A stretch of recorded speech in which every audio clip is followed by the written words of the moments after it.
Good evening, everyone, and welcome to the City Council meeting on November 10th, 2025. Individuals interested in participating in this evening's meeting were eligible to register online using the delegation registration form at www.kitchener.ca/delegation or via email at delegation@kitchener.ca. Any written comments received prior to the commencement of this evening's meeting have been circulated to members of council and will form part of the public record. The meeting live stream and archive videos are available at www.kitchener.ca/watchnow. Before we begin this evening's meeting, I'd like to acknowledge that today we're gathering on the traditional territory of the Neutral, Anishinaabe, and Haudenosaunee peoples. We recognize our responsibility to serve as stewards of the land and honor the original caretakers who came before us. Our community is enriched by the enduring knowledge and deep-rooted traditions of the diverse First Nations, Métis, and Inuit in Kitchener today. And now I'd like to invite everyone to stand as they're able for the singing of our national anthem.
Thank you, everyone. As everyone is aware, tomorrow is Remembrance Day, and as we prepare to observe Remembrance Day on November the 11th, I invite everyone to pause and reflect on the significance this day holds for our community. It's a day to come together in solemn reflection and gratitude. It offers us an opportunity not only to remember those who have served, but also to acknowledge the courage and commitment of those who continue to serve. Earlier today, the City of Kitchener proudly unveiled a new commemorative Veterans Crosswalk at the Odd, located at Borden Avenue and East Avenue. This special crosswalk at the Kitchener Memorial Auditorium stands as a visible symbol for our enduring gratitude for the courage, dedication, and sacrifices of our veterans. It's a reminder of the true cost of freedom. The location at the Kitchener Memorial Auditorium carries deep meaning. Built as a living memorial that opened in 1951, the auditorium was designed to honor the memory of local veterans who gave their lives in the First and Second World Wars. Today, it remains a lasting tribute to their sacrifice and a cherished landmark at the heart of our community. I'd like to express my sincere thanks to Councillor Bill Ioannidis for bringing forward the motion that inspired this initiative, and to all members of council and city staff who supported it unanimously and worked diligently to get the crosswalk implemented over the past month in time for Remembrance Day 2025. As we mark Remembrance Day, may we all take a moment to honor and reflect on the bravery and selflessness of those who have served and those who continue to serve. Let us carry forward their legacy by continuing to build a community rooted in peace, kindness, and care for each other, lest we forget. I would now like to take a motion moved by Councillor Bill Ioannidis that the minutes of the regular meeting held October 20th, 2025, and the special meetings held October 27th, 2025, as mailed to the mayor and councillors be accepted. All those in favor? Any opposed? That's carried. Are there any disclosures of pecuniary interest? There being none, we'll move to the communications referred to file, and you'll see a number of pieces of communication related to illuminations as well as flag raisings on the community flagpole. We'll now move into presentations, and I'd like to invite Barry Cronkite, the Director of Transportation Services, to present awards to the Mayor and members of Council. Mr. Cronkite.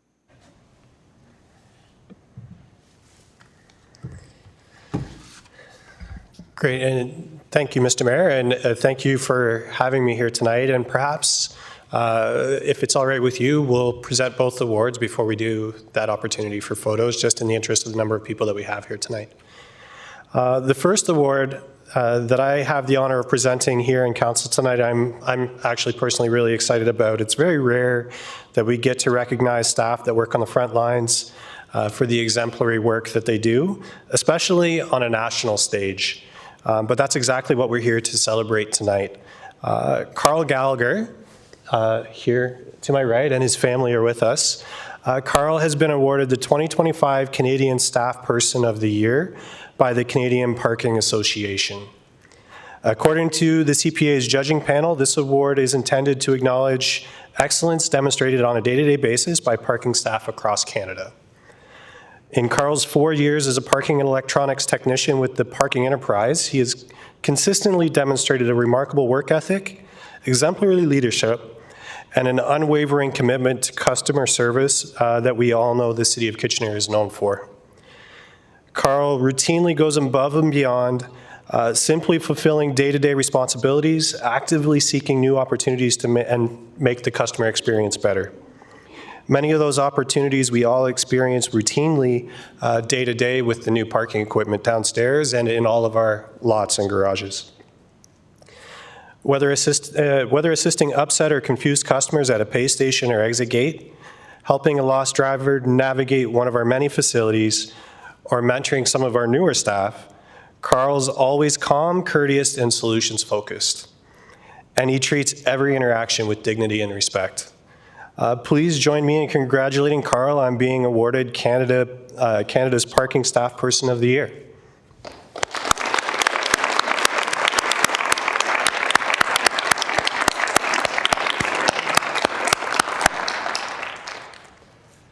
And for the second award that I get the pleasure of presenting tonight, it's the Transportation Association of Canada's 2025 Active Transportation Achievement Award.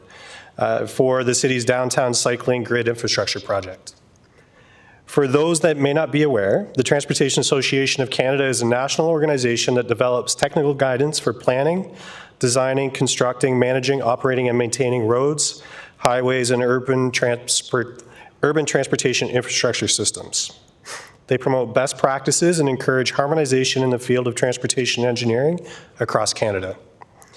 The downtown cycling grid was a multi-year project that provides roughly 10 kilometers of new and upgraded infrastructure that form a cohesive and complete all ages and abilities active transportation network. The need for such a project was established in 2020 during the engagement for another award-winning project, the Cycling and Trails Master Plan. Through that engagement, a total of 5,700 of Kitchener's diverse residents and community stakeholders told us where cycling facilities should go and how they should be designed. By approving the Cycling and Trails Master Plan and the installation of the downtown cycling grid, Council made a commitment to improving how we move safely throughout the city by all modes. Worth noting and celebrating is that there have already been over 160,000 users on the grid in 2025 alone to date. Also worth highlighting is that Council has continued their commitment through other active transportation and road safety initiatives in the City of Kitchener's strategic plans, such as Vision Zero and strategic wayfinding. With that, I'd like to take a moment to thank you, Mr. Mayor and Council, for your continued leadership and support as we recognize these efforts to build a safer, more connected city for everyone. We do have, like I said, we do have Carl here in attendance and some of the staff that were integral in delivering that grid that are excited at the opportunity to share these awards with you. So thank you.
On behalf of council, congratulations to you, Carl, on the big win, and congratulations to our team that worked on the active transportation downtown cycling grid. Thanks for bringing both those forward this evening, Mr. Cronkite. And I'll just say thank you to you and your team for you helped move mountains in order to help to get the crosswalk installed for today. So thank you for that. Okay, we'll now move on to delegations. And a note to all delegations: the city values and encourages participation in dialogue in a democratic process that occurs in council and committee meetings and through written submissions and correspondence. It's important that these interactions remain respectful towards other members of the public, staff, and council. In cases where dialogue is not respectful, or a delegate interrupts the mayor, councillors, staff, or other delegations, makes derogatory statements about the mayor, councillors, staff, or others that are disrespectful, or uses hate speech or language that is considered harmful or defamatory, the chair may interject and take necessary actions to maintain a respectful and inclusive environment for everyone, which could involve removal from the meeting. One last reminder: delegations are permitted to address council for a maximum of 5 minutes, which will be displayed on the screens in front of you. When there's 30 seconds remaining in your time, you'll hear a small audio tone that will signal 30 seconds remaining. Please take that time to conclude your presentation, as there will be a second tone at the completion of your time, and the microphones will turn off automatically shortly after the exceeded 5-minute mark. Lastly, please do not take offense if council following your presentation doesn't ask any questions. This is council's time to listen and reflect upon the opinions and ideas shared with us from our community members.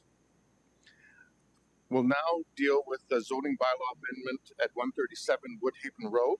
I'll note the written submission from Olya Alkits, and Olya is also here to answer any questions, but won't be speaking.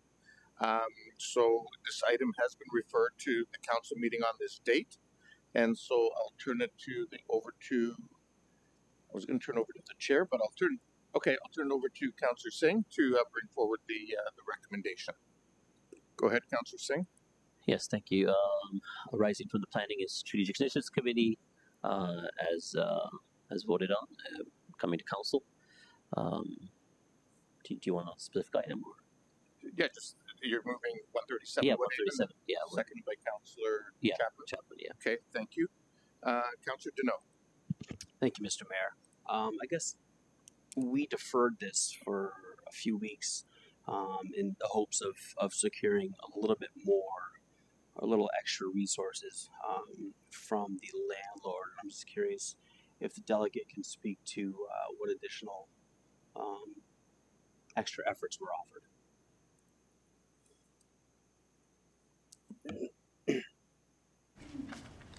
Welcome. I have to lower this. Good evening. My name is Olya Alkits, and I'm a planner with Strict Baldinelli. And thank you, Councillor. So we have since reviewed the comments, and of course we heard members of the public, the tenants that currently reside at 137 Woodhaven. And we have provided council with a memo, and I just want to go into a little bit more detail. It is quite nuanced with policy. However, I will try to keep it brief and quite plain language. In good faith, the owner of 137 Woodhaven is committed to supporting and maintaining open and transparent communication with the existing tenants through the entire process. So should the zoning amendment application be approved, the owner intends on pursuing a demolition permit roughly in the spring of 2026. And when I mention dates, I do want to reiterate that these are mostly for discussion purposes. It all depends on if there are the approvals, and there's other moving parts when applying for the demolition permit, of course, the drawings and things like that. So he is committed to notify the tenants 3 months in advance prior to submitting demolition application. Once the demolition permit has been approved, the owner will pursue a notice to end tenancy due to demolition, which is otherwise known as an N13 application. The owner will be required to provide a minimum of 120 days written notice to end the tenancy. So this is in addition to the 3 months that the tenants would be given notice. The owner is then required to either find a comparable rental unit that is acceptable to the tenants or an amount equal to 1 month's rent. He is committed to going above and beyond and paying 1.5 months rent once they receive the notice of N13. At which stage construction is to begin, and once construction is complete, the tenants will be the first to be offered a rental unit that is comparable in size and at the same rate once construction is complete. So all the requirements of the Residential Tenancies Act will be fully respected, including the proper issuance of the N13 notice and the provision of all associated rights and compensations. The owner's intention is to proceed respectfully, with care, and to the residents that currently reside there. Thank you. Okay, thank you. Councillor Tanola, of course, all yours. Yeah. No, I have no questions, just comments. Okay, thank you. Those are all the questions. Thank you. Okay, sorry, do you want to come back, Councillor Singh? Yeah, I just want to make sure that there's nothing lost in translation, because that seems to be a substantive step forward. From what I heard, the owner is going to make a commitment to give first right of refusal to current tenants who would have vacated, come back for an equal size of unit and at the same rate of rent as what they're paying right now. That is correct. Okay, wow, good. Okay, thank you, Ms. Hoffman.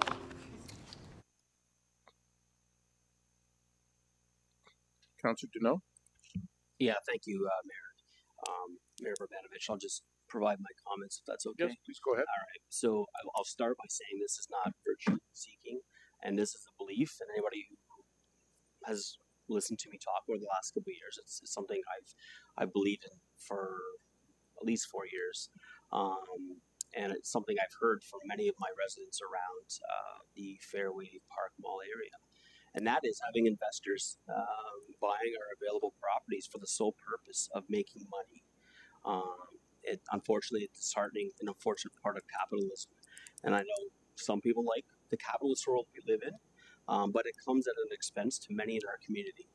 Obviously, this is not going to be the last time we see it. It'll continue to happen repeatedly. Investors come in, they swoop up the properties, they displace tenants, bring their profits back to their communities, and other than paying property taxes, offer very little else to our community. And some would argue, yeah, they're getting a home, but at a higher cost and certainly not affordable. And in some extreme situations, those residents end up homeless, in which we share the cost of that. And while I appreciate the gesture of offering the same rate of rent when and if the tenants move back in, I wouldn't necessarily call that going above of a gesture. 2 weeks ago, council asked the delegate, the consultant, to go back and speak with the homeowner to see what additional resources could be provided to the tenants, maybe moving costs, bridging some rental increased costs, and in the letter that the tenants received, and I was forwarded, going above and beyond was a response to our ask. And as the delegate had mentioned earlier, the owner is committed to supporting, maintaining an open and transparent communication with the tenants. That wasn't any part of the process. The tenants found out through their neighbors or when the sign was erected on their front lawn that this process was taking place. And so why are they to expect something different now when that wasn't occurring at the beginning. Offering 1.5 months rent is supposed to be going over and above. That does not address the cost of moving out and then potentially back again. There's a cost of trucks, gas, storage of possessions, and then you must do it all over again if you choose move back to your old unit. And landlords know very well that that's a daunting task, and they also know that most tenants don't come back, leaving those new units to be rented at a higher rate. So we're here now, and I can't go back on what I've publicly stated and openly, that I have concern for out-of-town landlords and homeowners. And now, while my beliefs don't outweigh what the planning principles say and what our goal overall is for housing, I will not support the zoning application. I do want to thank all the delegates that I've had discussions with the last couple of months. Email, call, ask for meetings. I want to thank our staff as well for entertaining all of my questions and the community's questions, and for setting up an additional on-site meeting. Staff definitely went over and above, and I'm thankful for that. But I cannot support this, and I'm hopeful that other investors take notice that you can't just come in and put people out for the sheer purpose of profit. I don't think it's fair, and I think it's wrong. And I'm hoping at some point in time we put people over profits. Thank you. Sorry, ladies and gentlemen, sorry, there's no clapping allowed in the council chamber. Thank you for respecting that. Councillor Michaud. Thank you, and thank you, Councillor Deneau, for your comments. I echo pretty much everything you said.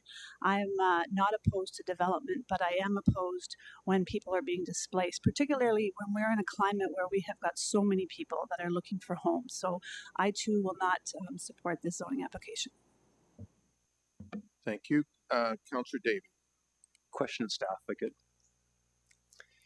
Yeah, I just wanted to confirm what happens if council, what happens if council turns this down. We'll start with that. Ms. Malone Wright. Yes, through you, Mayor. If council does refuse the application, the applicant can appeal to the Ontario Land Tribunal as soon as they get their decision from the council meeting. Okay, thank you. And actually, it's not appropriate to ask staff's question. I'll raise my comments, but my next question is: if they do appeal to the OLT, I know there was provincial regulations are changing constantly, but is it still true that it is possible for the applicant to go after the city for like legal costs and damages and that sort of thing in the pursuit of their overturning council's decision? Through you, Mayor, that could be part of the hearing, yes. Okay, thank you. And I guess the last question, if you don't answer, it's fine, but anything you've heard from my council colleagues, are any of those items that they referred to, would they count as a planning basis for refusing this application?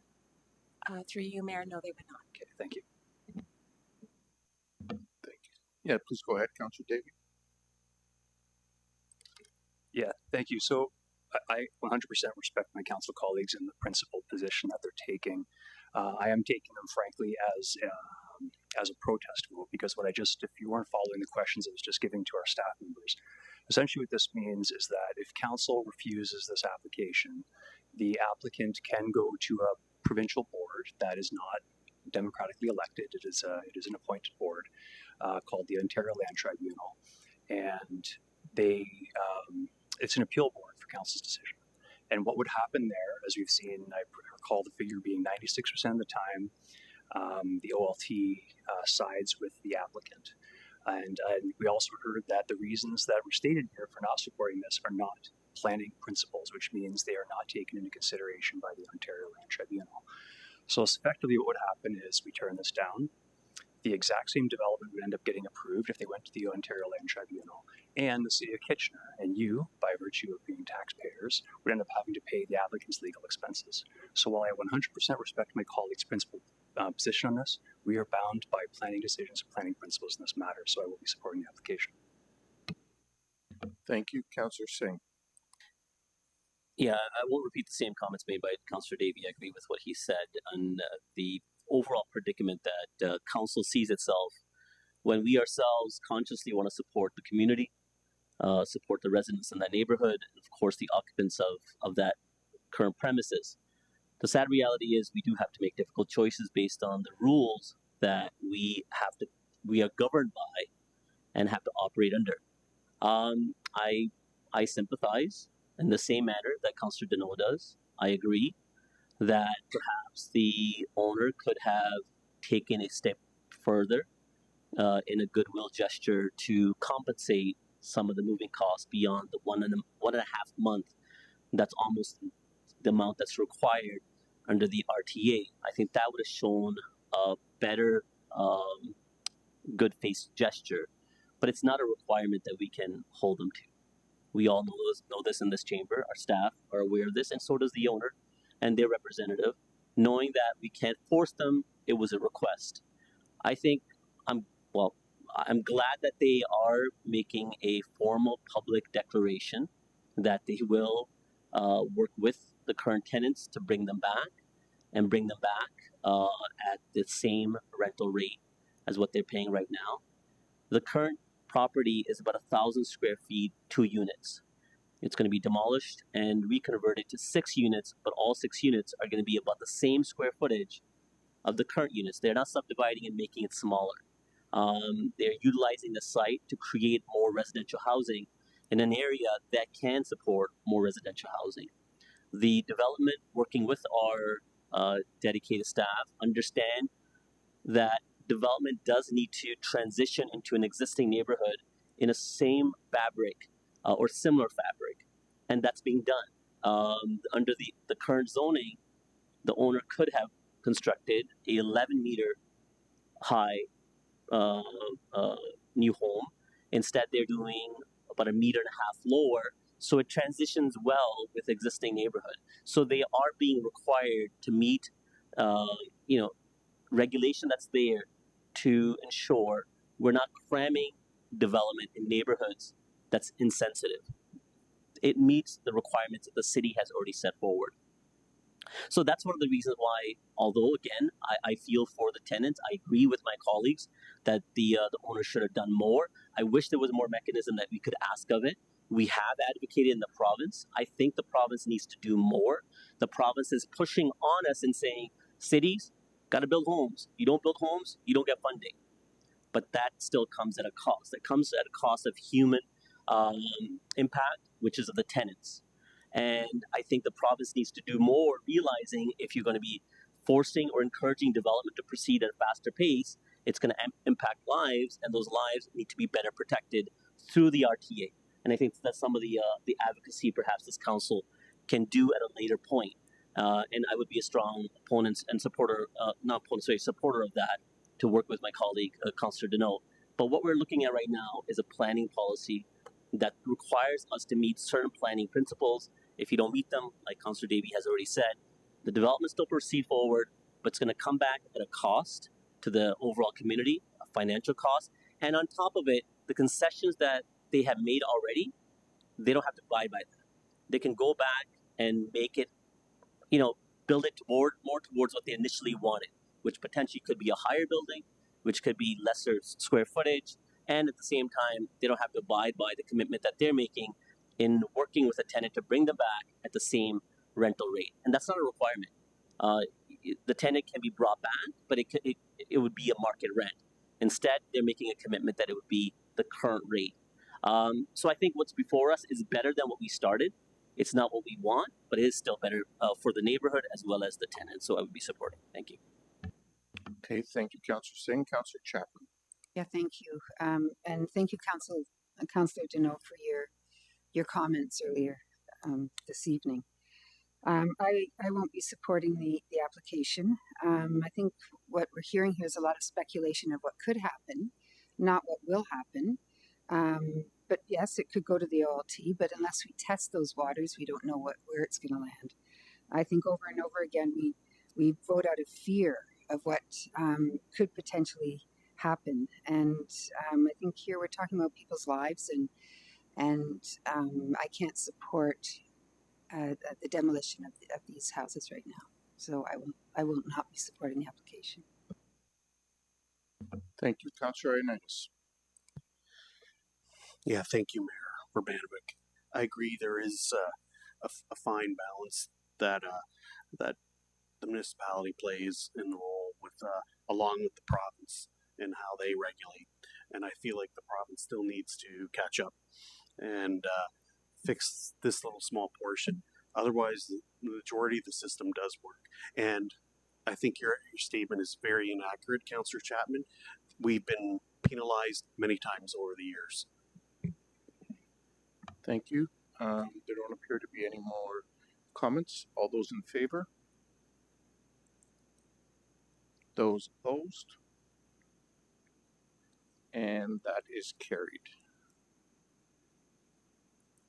Moving on, we'll now move into item 6.1 pertaining to 1700 Strasburg Road and McBrien Drive. Council, there have been written submissions received from Charlotte Kaguin, Chantal Steeler, Greg Mikolenko, Carly Rath, Tom Galloway, Tom Clancy, Ray Angold, and Mo Markham.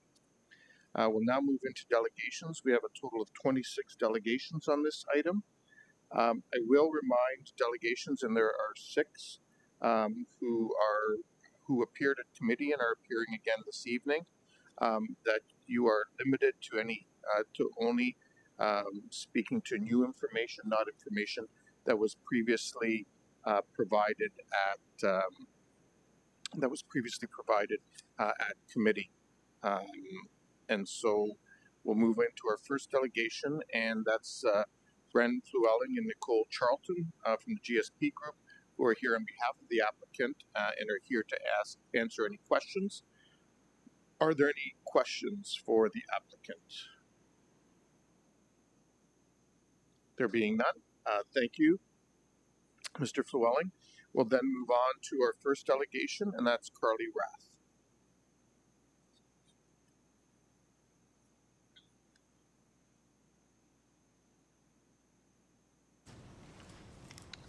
Welcome. Thank you.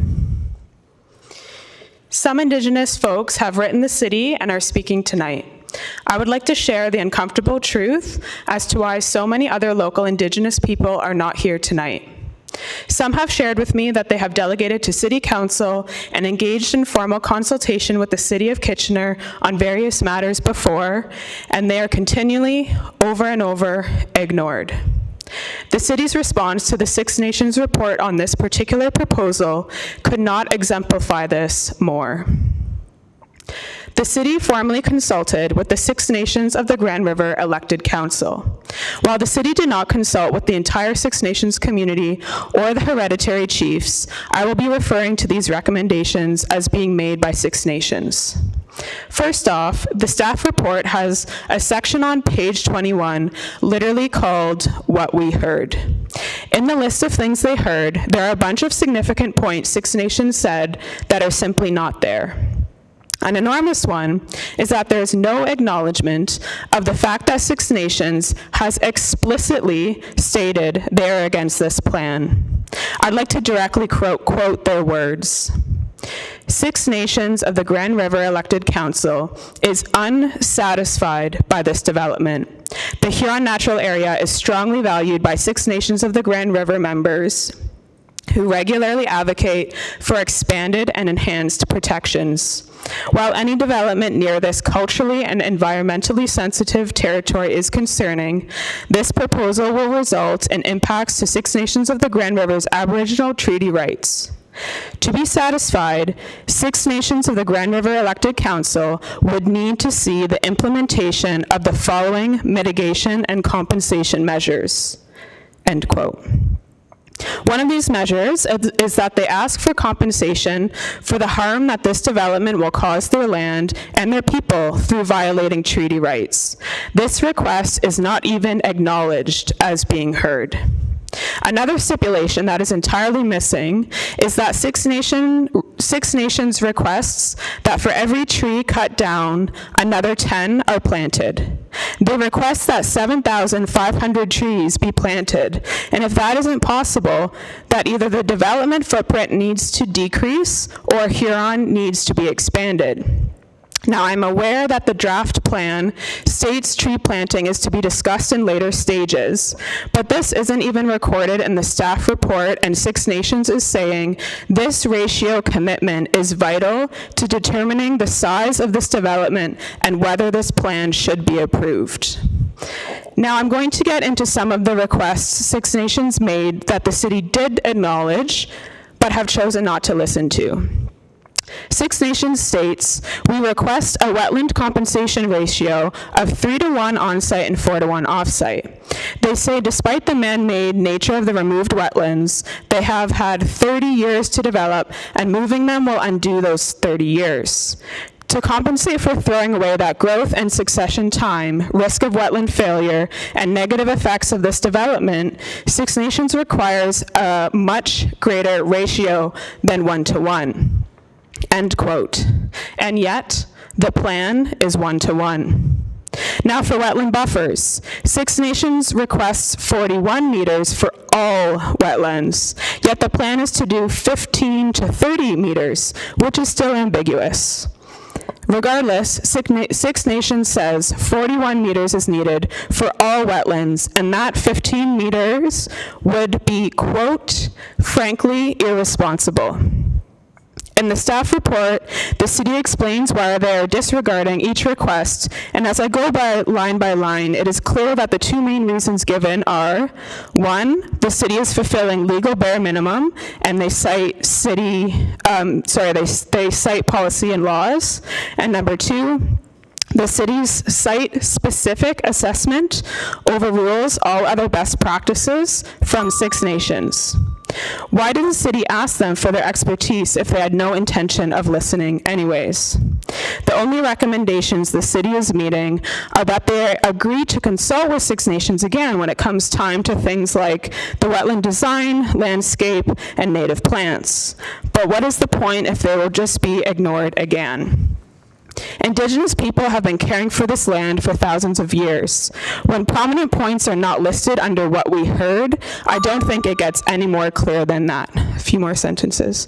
The city gives a land acknowledgement and talks about supporting Indigenous community, and then says we agree to disagree, ignores the requests and their explicit opposition to this proposal. I should not have to leave Chambers tonight ashamed of who I elected. I hope the city will restore my faith in you by deferring tonight to amend the plan to incorporate all Six Nations recommendations. Thank you. Thank you very much for coming in. There is a question, Councillor Chapman. Go ahead. Yeah, I just had a question about, you referred to the wetland buffers. The 15 to 30 meters as ambiguous. Can you just clarify what you mean? Sure, yes. So essentially, the plan says that it's 30 meters, which is the legal bare minimum for provincially significant wetlands, as per OREG 4124. On page 3 of the environmental impact study, it states that a quote, a 15-meter buffer will be placed around the constructed wetland to protect the features and functions and buffer from future development. And then also on page 32 of the EIS, there is a diagram, and on the west side it shows the combined setback, so it's 15 for Huron plus 15 for the wetland, so it adds up to 30, which aligns with the barrier legal minimum. But on the east side of the diagram, it shows just 15. I have heard that in passing, like through different consultations, that it's actually 30, but I'm still confused, and we have been asking the city staff for clarity on this for months. I'm still personally unclear on the east side if it will be 15 to 30. That's why I said it was ambiguous.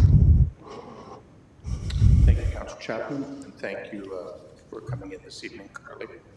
Our next delegation is Chantal Steeler. Am I pronouncing that correctly? Okay.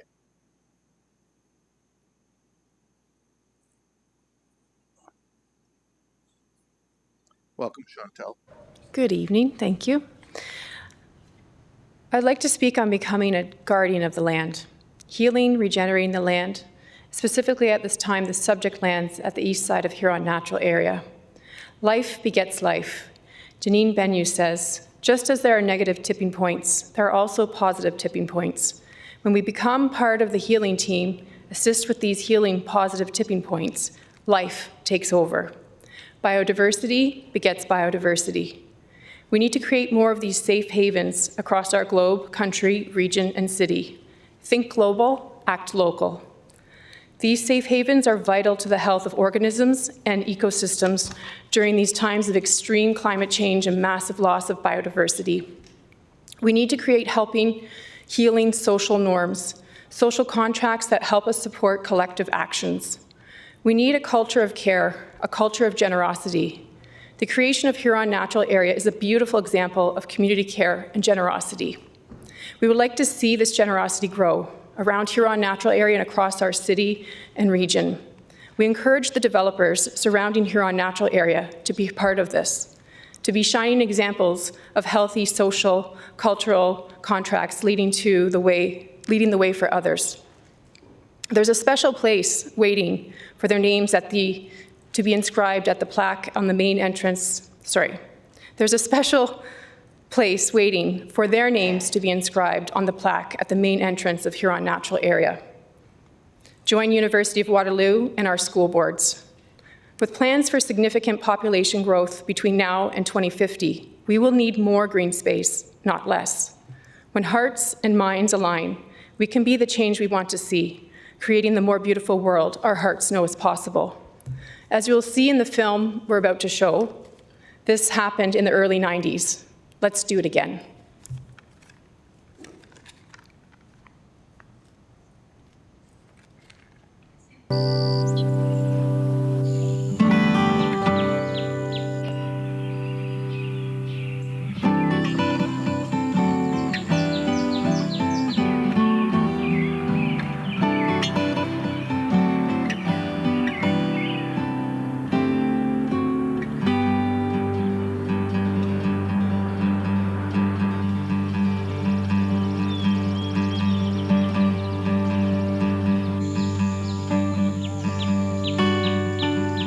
Our community has a dream, to seize an opportunity that comes but once in a lifetime, an opportunity to protect and nourish an environmental jewel hidden in the center of Waterloo region for all to enjoy. Unbeknownst to most of the citizens of our community, a discovery has been made in the south end of Kitchener. 365 incredible acres of unmatched beauty and biodiversity. We call it the Huron Natural Area. In an area slated for development, a few visionary individuals discovered a treasure that was about to be lost, a treasure they were determined to preserve for the enjoyment and education of the whole community. We were aware that there was a natural area existing on the entire area bounded by Huron Road and Westmont Road, but also that seemed to be 10, 15 to 20 years away from any impending development that we were concerned about at the time. However, as we came out of the downturn in the economy in 79-80 and the very quick return, only to find out that within 8-9 years, development of industrial sites had moved right to the perimeter of this particular area we're looking at, and also had subdivision plans starting to talk about cutting down some of the resources, the trees, and putting roads through portions of it. That's when we looked at these plans and said, wait a minute, we've got to look at this in a little bit more detail. After taking a closer look at this significant natural area, city staff realized the tremendous loss that would result to the community if industrial development continued. This site offers us the diversity that we don't see anywhere around in the rest of the entire region. From the coldwater trout streams to provincial class 1 wetlands, to upland hardwoods and pine plantations that have been put on the site from the late 40s and 50s. So we see the opportunity here very broad and diverse for outdoor education, particularly for students as well as adults and the general residents of Kitchener. It soon became The delegation has split the video between herself and the next delegation so that they can split the time. Are there any questions for Chantal? There don't appear to be any, so thank you, Chantal. And next up, we have Mo Markham. Mo, did you want us to finish watching the video, or did you want to speak first? You can finish the video. It makes more sense, probably. I can ask staff to continue the remainder of the video then, and we'll then, guess we'll need to start the clock. That a well-researched and organized approach was required if the dream was to be realized. Through the summer of 1992, our team of experts in landforms, soils, hydrogeology, vegetation, fisheries, wildlife, and landscape architecture conducted an exhaustive study of the attributes of the Huron Natural Area. Our conclusion is that the natural features of the Huron Natural Area are sustainable in the long term, as long as they're carefully managed, and that it is in fact an ideal site for the development of an environmental education and recreation center. It's imperative, however, that the stewardship of this environmentally sensitive area be instigated soon in order to maintain its long-term ecological viability. Waterloo Region enjoys a growing environmental awareness, and our community places a high priority on the protection and enjoyment of our natural environment. A project of this magnitude requires enormous support, not just from the community, but all levels of government. The Ontario Ministries of Natural Resources and Education, the Region of Waterloo, and others endorse the project. In fact, the region has recently released an official plan entitled Planning for a Sustainable Community, and its vision statement lists environmental integrity and the conservation of wildlife and plants as a #1 priority. Within the plan, the Huron Natural Area is recognized as a highly valuable environmental resource, forming an integral part of our region's natural habitat network.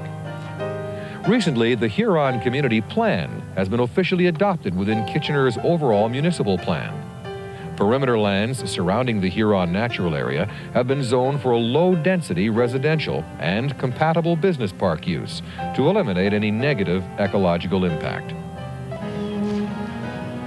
With regional growth projected at over 40% in the next 20 years, the Huron Natural Area will become a prized oasis in the center of a booming urban landscape. We have our city and school boards to thank for their vision in identifying and protecting the Huron Natural Area. Now it will be up to community and corporate leaders to provide the personal and financial support necessary to make this dream a reality.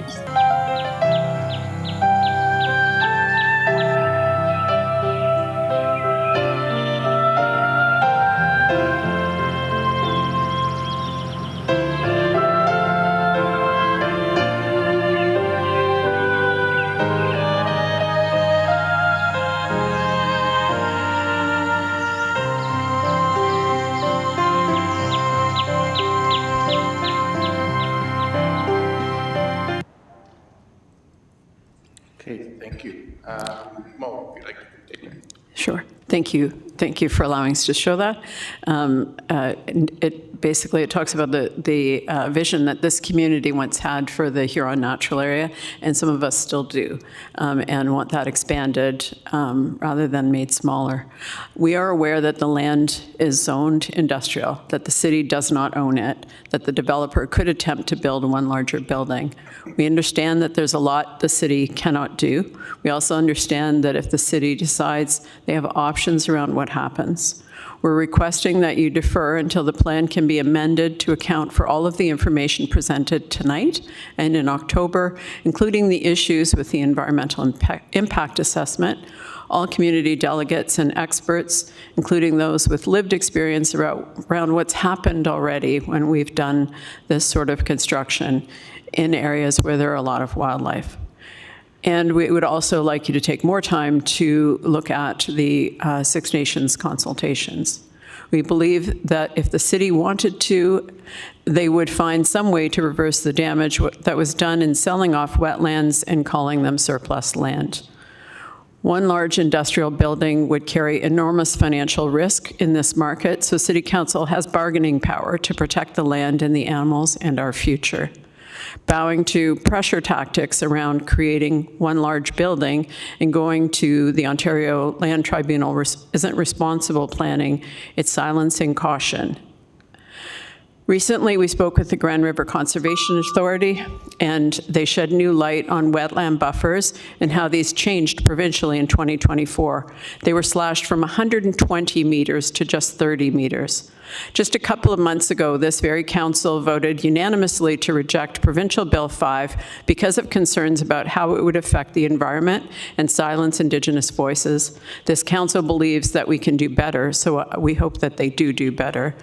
Let's not silence the songs that are out there, the thousands of animals, and let's not set them up to be killed by cars and have their homes destroyed. I hope the council takes all of the information into consideration and defers the decision until we have the full knowledge of what's at stake. You have their lives in your hand. Thank you. Thank you very much, Mo, for coming in this evening, and there don't appear to be any questions. Thank you. Okay, our next delegation is Dr. Shane Mulligan.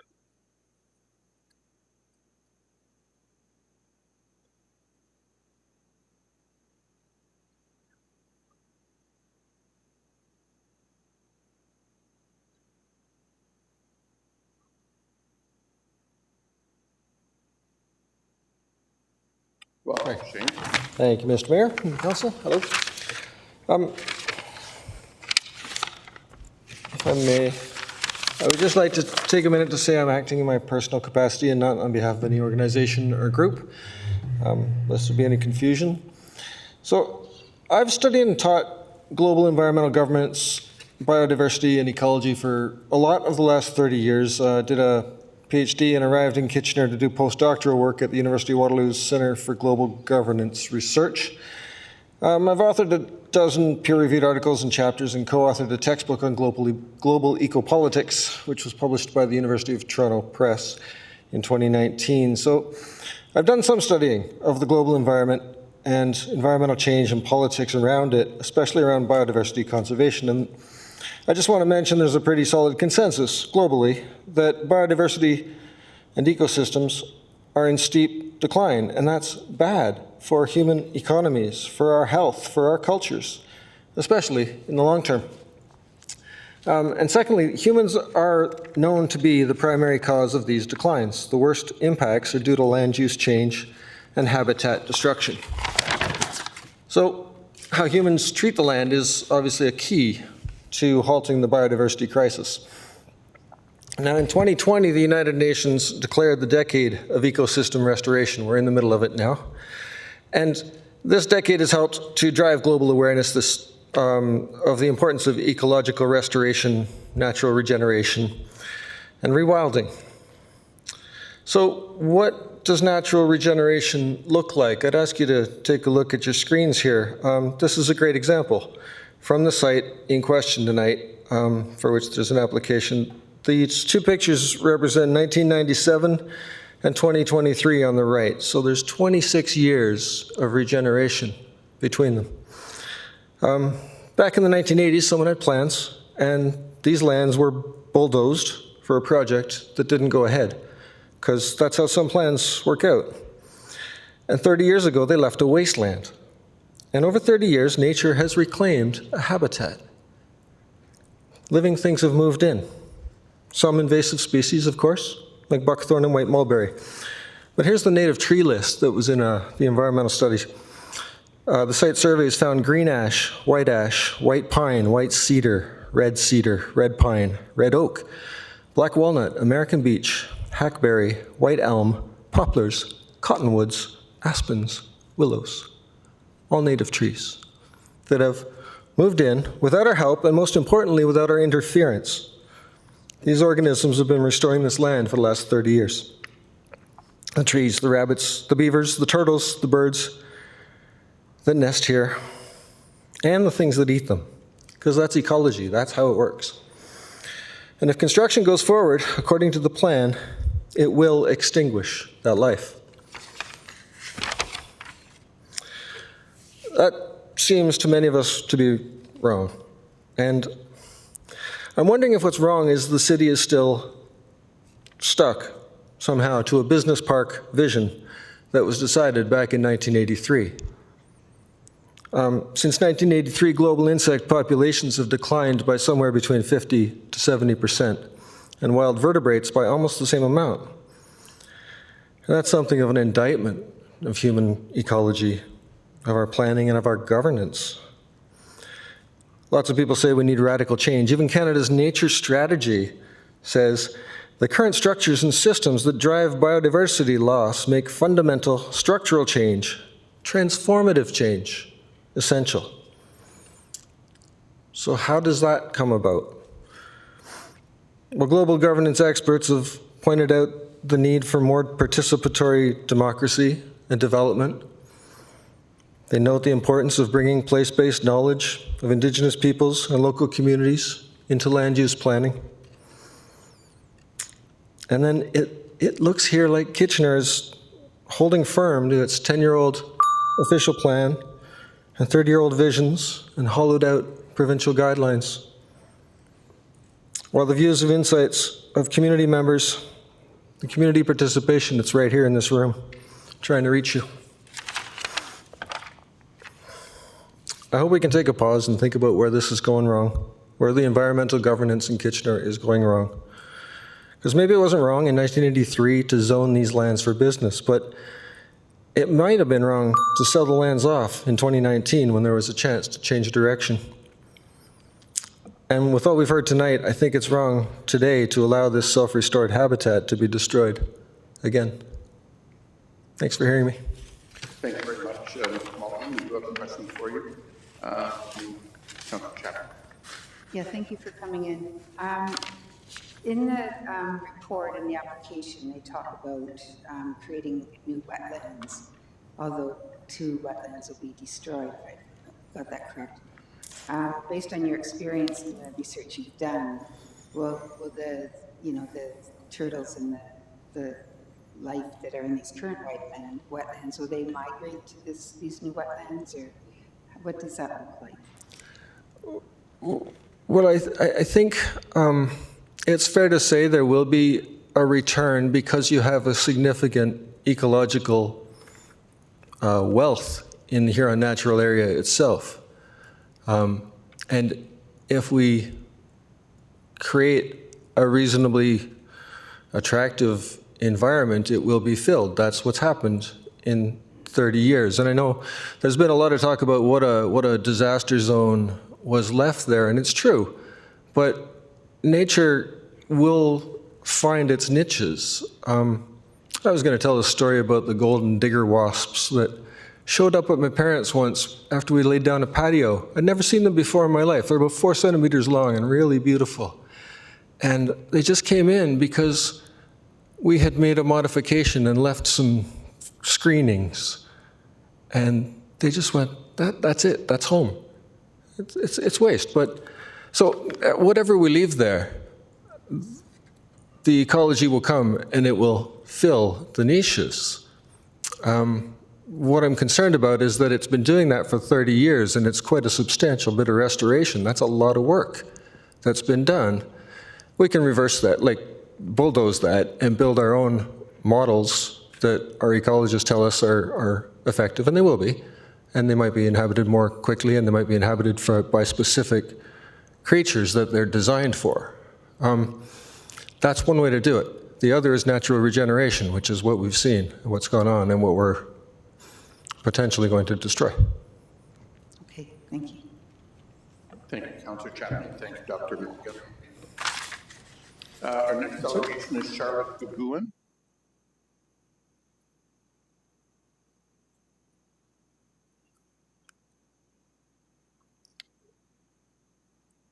I hope I pronounced that correctly, Charlotte. I'm going to be reading a statement on behalf of Luke Swinson. He painted the Great Blue Heron mural at the entry of... Sorry, can you speak up a little louder? Is that better? Is that better? Yes, thank you. Okay. I'm going to be reading a statement from Luke Swinson. He's an Indigenous artist, and he painted the Great Blue Heron mural at the entry of the park. My name is Luke Swinson. I'm an Indigenous artist that belongs to the Mississaugas of Scugog Island First Nation, and I have resided in Kitchener for 28 years. I love Kitchener and have proudly represented my community and my city on a national stage through my artworks. Huron Natural Area has become a deeply personal and sacred space to me, my partner, my dad, and many other Indigenous people and creatives that call Kitchener home. Having a space like Huron Natural Area has been crucial to my art career and my connection to my culture. Many of my artworks have depicted Indigenous plants and animals that I have seen on my regular walks through Huron Natural Area. The way that I have witnessed the public interacting with the space over the years has mirrored the way that the many thriving animal species have loved and protected it. There is a unique harmony there that is at great risk of being destroyed through development. I have painted a mural of a great blue heron at the entrance of the HNA. Do not let this artwork become the last trace of this bird in the space. Please follow the recommendations of the Six Nations elected council to protect these sacred lands. Miigwech, Luke. Okay, thank you very much, Sarah, and there don't appear to be any questions. Our next delegation is Ray Angold.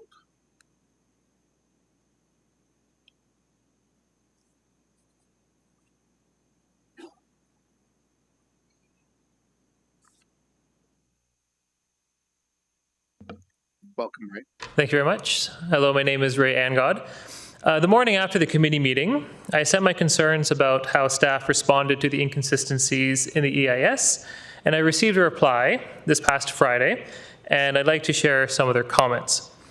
Regarding coyotes, staff sent me a 13-year-old 2-page infographic that was intended for residents, not developers.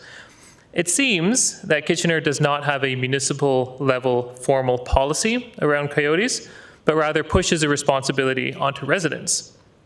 Toronto is ahead of the game here, as they have a coyote coexistence and response strategy. The cost of this program is $1.4 million per year, or about 1/3 the sale price of the subject lands. As my son Luca pointed out during his delegation to committee, we already have a free solution. Leave coyote habitats alone. If not, we could be spending more on coyote management than we'll be earning from selling surplus land. Next was about the grasshopper sparrow habitat. Despite GHT not reporting this accurately to the ministry, staff was correct that the topsoil layer was not removed in the southern lot. So how much topsoil is on the southern lot where the grasshopper sparrow resides? According to the hydrogeologic assessments, the topsoil layer here is thin at less than 15 centimeters. For context, this lot stopped being agricultural land in 1963. Up to now, in 2025, that's over 60 years. And while it's well vegetated, there are still very few trees here.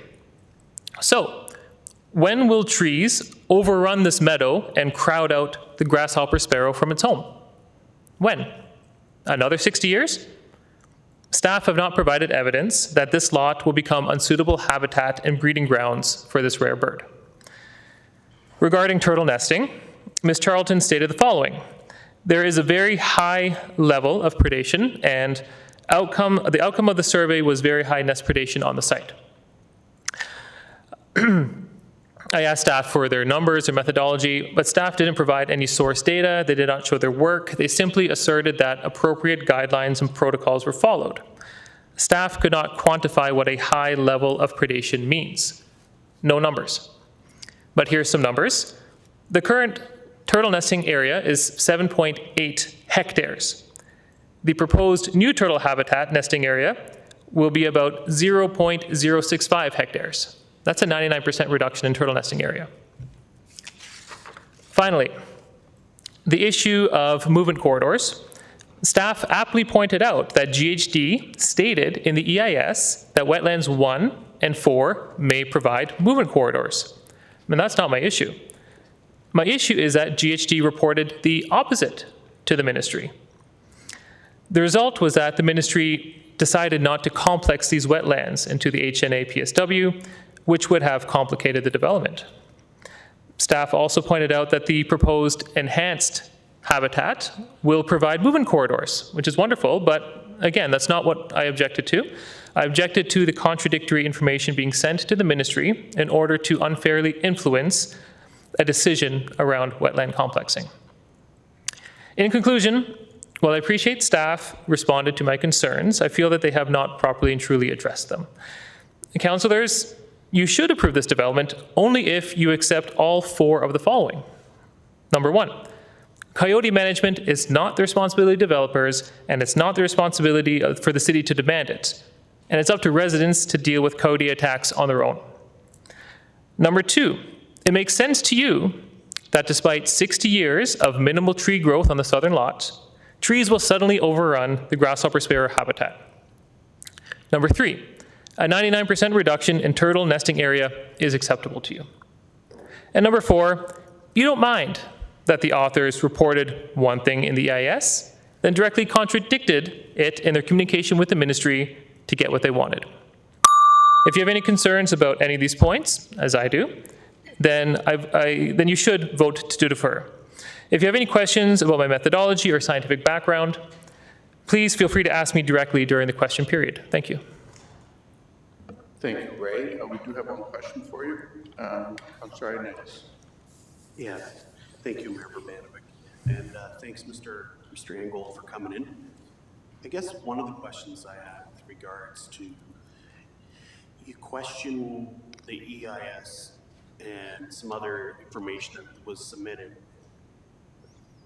Wouldn't that be considered fraud? That's not for me to answer. Pardon me? That's not for me to answer. All I can do is read the report and find contradictions and report them to council. Okay, so if there was discrepancies, wouldn't the consultants, wouldn't they be reprimanded for filing false information? By whom? I emailed the Ministry of Natural Resources and Forestry about this and didn't get a reply about it. So I don't know what the course of action is, but all I can do is bring it to council. I think there's reason to defer this decision. There are some unanswered questions, but all I can do is report what I found and leave the judgment to you. Okay. All right. Thank you. Okay. Thank you. Those are all the questions that we have. Thank you for coming in. Our next delegation is Greg Mikolenko.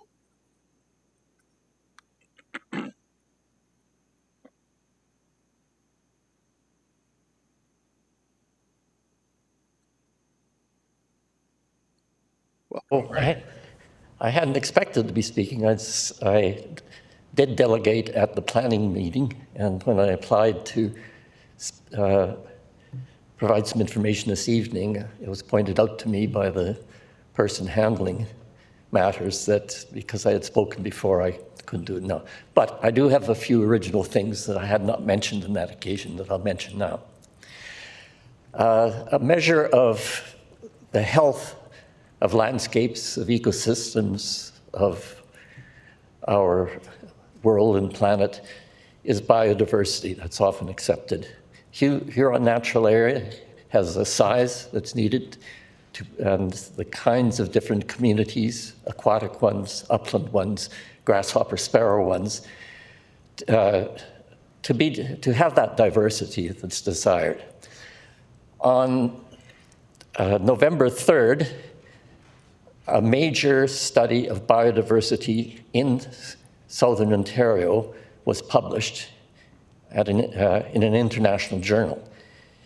It took as its guidelines a new international protocol that Canada has signed on to. This particular study actually points out Kitchener as being a key part of this study area. I think it would be a wonderful opportunity for the city of Kitchener to take that new protocol in stride and establish a Huron Natural Area as our turning point in meeting some of the desired and critical needs in this, in our Southern Ontario landscape, which is called, they labeled as a crisis landscape in terms of biodiversity. With climate change too, such matters are important. So I think the ideal thing would be to include this whole parcel of land as a productive part of the Huron Natural Area. Regarding the plans of the developers, I think there are two major problems.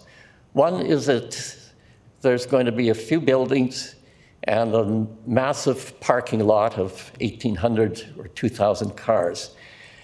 There's nothing in the report that says that these buildings should not be enhanced, imaginative, taking into account of lowering carbon output, materials, and so forth.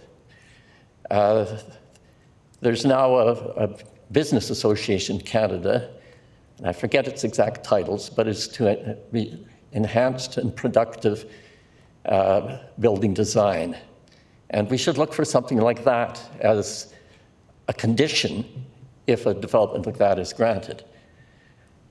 I think one of the most serious things is our groundwater is gradually, in terms of human consumption, dying from road salt.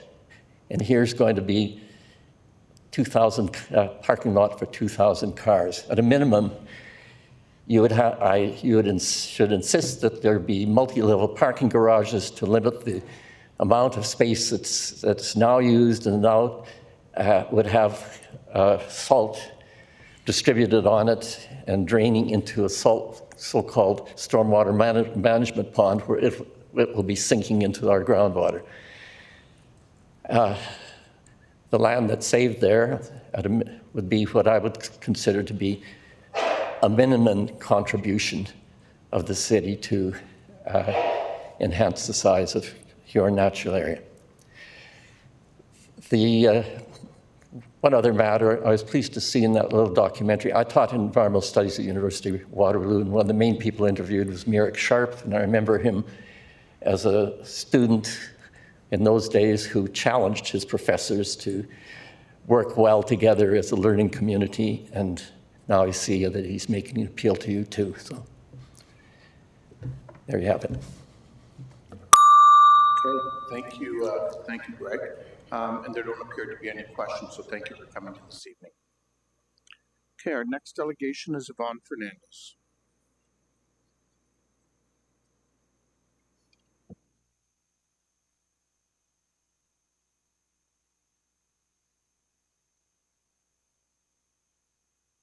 Welcome, Yvonne.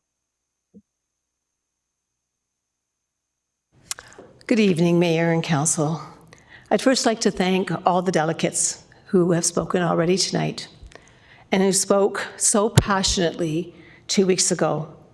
As a former councillor, I heard from residents how daunting it is to stand before council. It takes a lot of time to prepare, research, and courage to stand in this very public place. Secondly, I want to say I viewed the video of the meeting. I was out of town in Alberta. And I was disappointed to hear the number of times that reminders were given to delegates that at the time it was taking forward this agenda item and that delegates should not repeat themselves. How discouraging that must be to someone who is already apprehensive but has taken hours to prepare their presentation. While I was in Alberta, I had the opportunity to sit in question period. I watched and I learned. And it may take hours to discuss and decide on a subject or a bill that was put forward, but I saw that democracy has no time limit, and respecting the speaker and the delegate is of the utmost importance. My concerns, and I'm going to probably repeat some that you've heard tonight and 2 weeks ago. One, the subject lands. We're in city ownership in 2018 and were sold as surplus, even though they were adjacent to an environmentally sensitive land.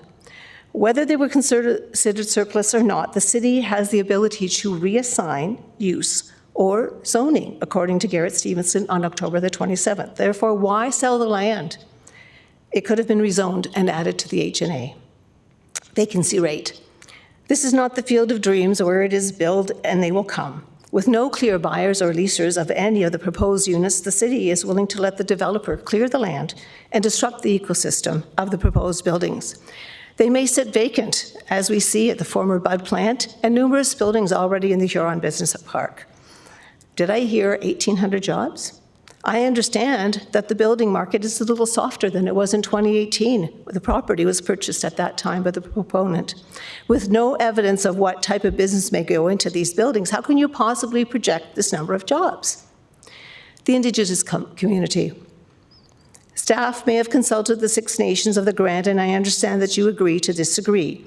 How is this respectful consultation?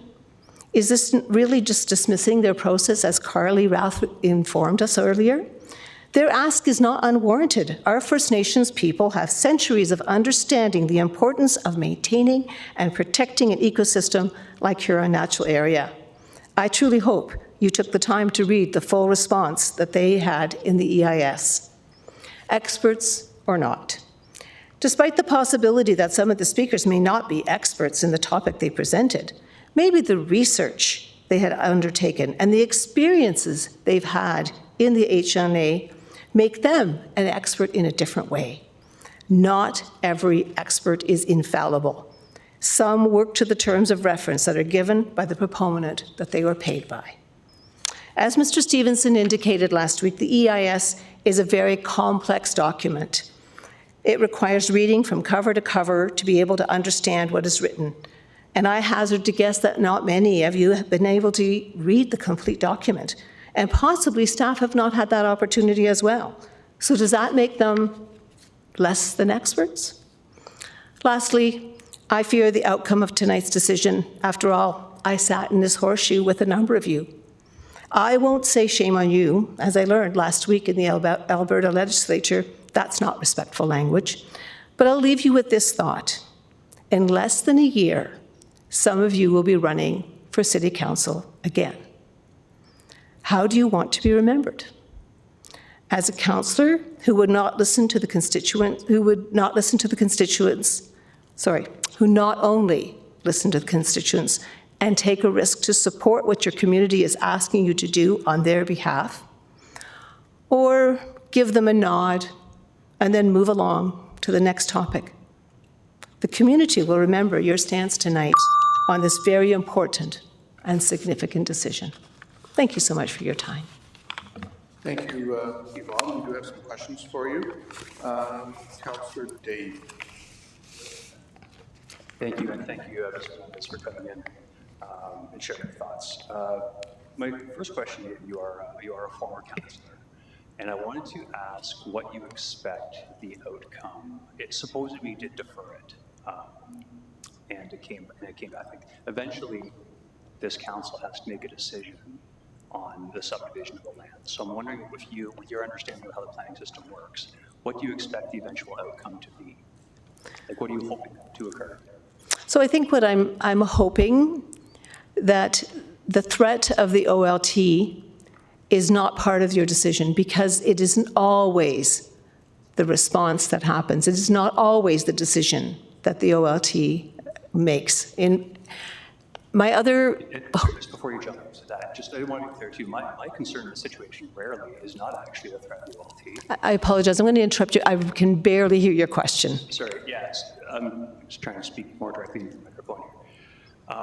My concern in this situation isn't losing at the OLT. In fact, winning at the OLT even is a worse outcome in my mind, because that means that the owner of this property can go back and build one, instead of 10 smaller industrial businesses, one Amazon-sized warehouse without any public consultation, without anyone being able to come and speak to it, without council having a say on it, because that's what it's already zoned for. Okay. So, again, I ask, what is your expectation? Like, what do you expect to see coming out of this? I think my expectation is that conversations are held with the proponent, with Gateman Malloy, and that a compromise can be made. We have recommendations from our Indigenous people. We have additional studies that could be done and reviewed. And I think it's possible to give a larger buffer. It's possible to preserve more of that land. And it's possible to have a compromise that will work for everybody's benefit. Okay, and last question. You were a former councillor. You were actually on on this horseshoe at the time. So I guess I'd ask you directly, why didn't you vote against selling these lands when you were on council in 2018? So I was asked that question by Mr. Malloy, and I honestly do not recall being a part of the decision process. I would have to go back and take a look, and I've not been very well, so that's a lot of research for me at this time. I would like to see the proof that we as a council approved it unanimously. It's also possible that it wasn't a full council support. I may have not been a supporter at that time, as maybe other councillors may not have supported it, but it was a majority of council that may have supported the sale of the land. Okay, thank you. Welcome. Councillor Singh. Yeah, welcome to the chambers, former Councillor Fernandez. I appreciate your advocacy on this, and knowing you for many years, I know how passionate you are towards natural areas, so I get that. I do want to address one thing that you said, where delegates were told not to repeat. As chair, again, I have the responsibility to make sure that a fulsome discussion gets had in the chambers. Of all the delegates that presented, no one was cut off. Everyone was given the full allotment of their time. They were able to make full presentations. One of the reasons why I made the recommendation not to repeat, it was to utilize that time that they have to add additional information so that we can benefit from it, to have the full context of the worries and concerns of the area residents, and that's why it was done. So I'm not going to try to put you on the spot and say, hey, which way you voted. You were, at that point, the ward councillor that you represented, where this land was sold surplus. Do you recall any opposition from your perspective at that point in 2018? Do you have any recollection of your engagement with Gateman Malloy at that point, where, or even the city staff, when the discussion was brought forward in declaring these land surplus? Do you recall any of that? I don't recall any of discussion at all at that during that time. My understanding, it was in August when the sale of land occurred.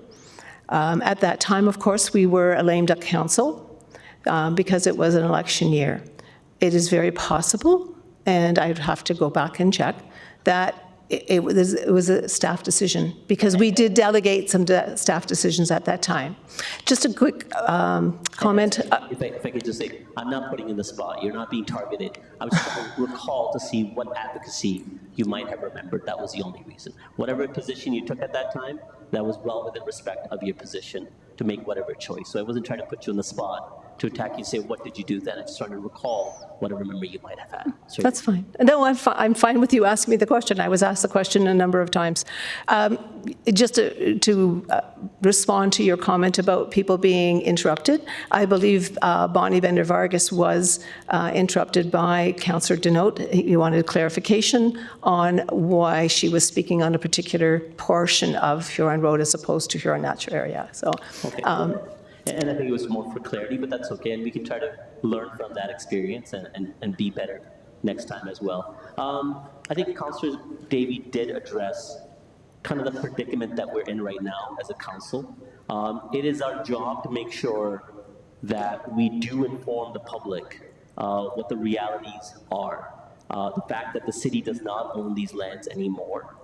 It is owned by a private landowner that is deciding best usage of that land. The current usage is industrial, so they can proceed with some form of development. They're trying to subdivide that parcel into multi-lots, which is allowing us the opportunity to demand a certain buffer area, a conveyance of land back to a natural area. So it's giving us some benefits as opposed to them proceeding forward with the outright development.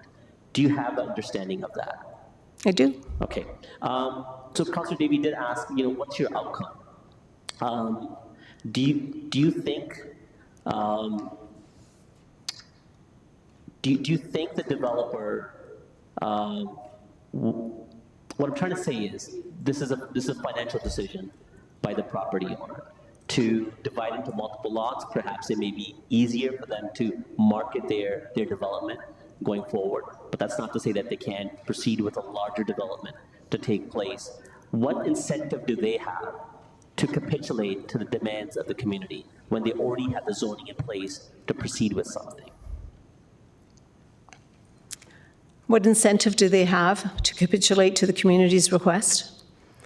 I wouldn't say that they would be capitulating. I would say that it would be a partnership between them and the community and the original founders of the Huron Natural Area. At that time, there was a commitment to grow the Huron Natural Area. And so all of those people that did all of that work, and you saw the video. So we always talk about partnerships in this community. We talk about what is best for the community and how do we move forward on that. So it's not capitulation, it's partnerships and working together for the betterment of the community and for an opportunity to offer the regionally an area that is restorative and that has history, that has Indigenous roots, and is just a very special treasured place to so many of us in this community. And perhaps we can have the opportunity later to ask the representative of the developer to see if they're interested in such partnership. Certainly. So we can make a decision accordingly after. Thank you. Okay. Okay, thank you. Those are all the questions that. Thank you. Thank you for coming in, Yvonne. Our next delegation is Diane Rath.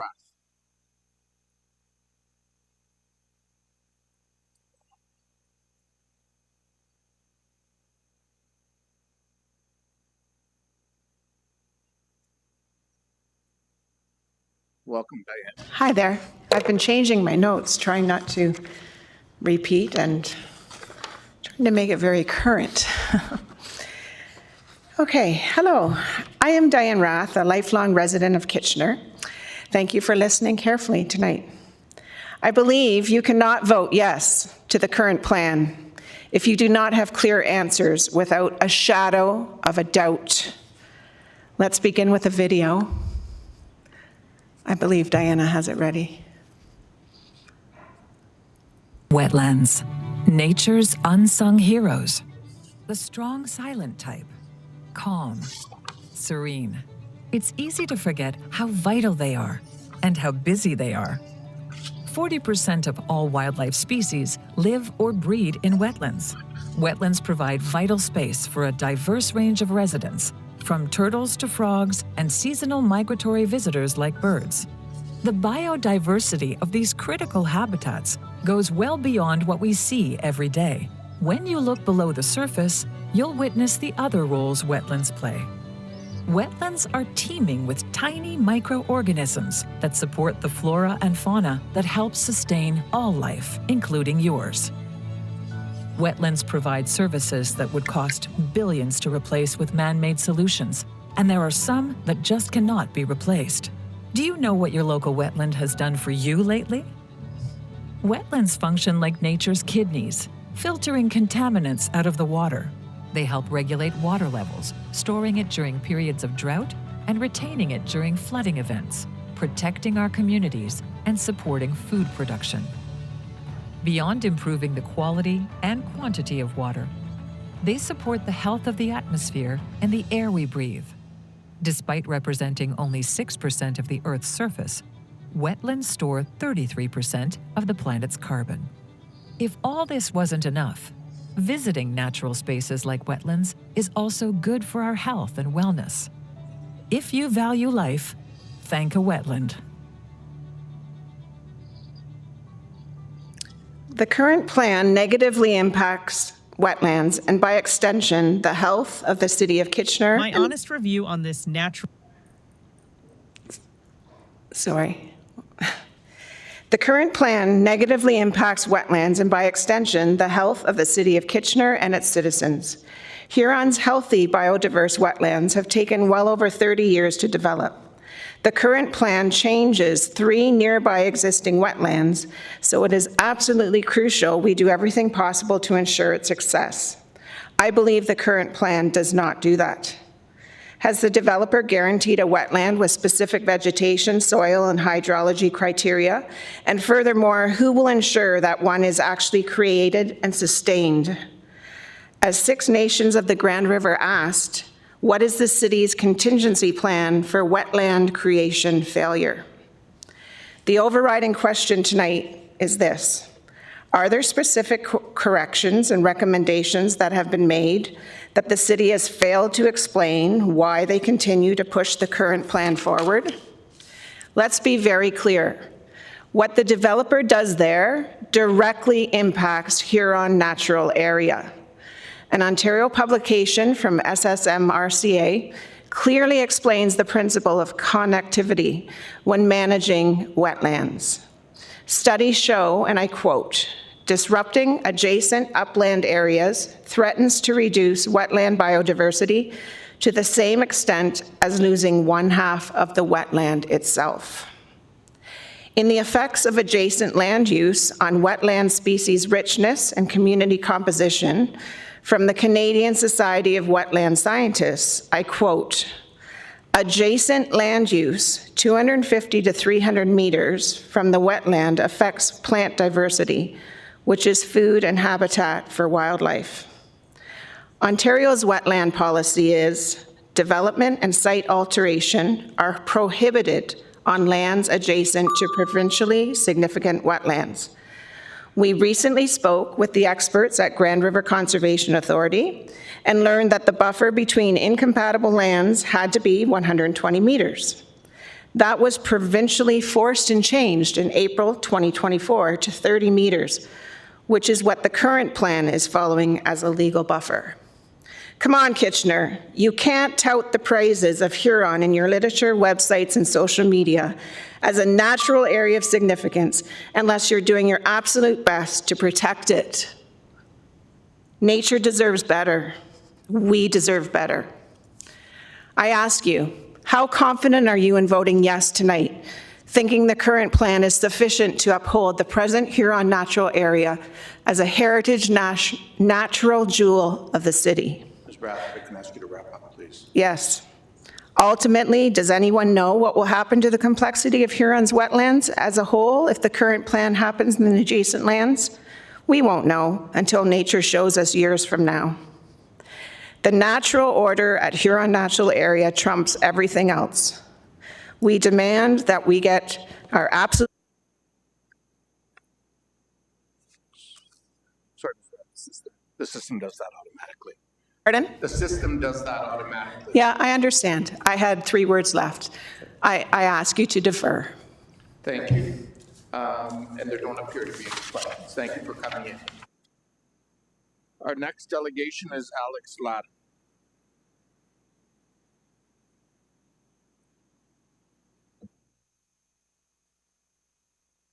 Welcome, Alex. Thank you, Mr. Mayor, honorable councillors, for the opportunity to address you today. So I'm an associate professor of global studies, geography, and environmental studies at Wilfrid Laurier University.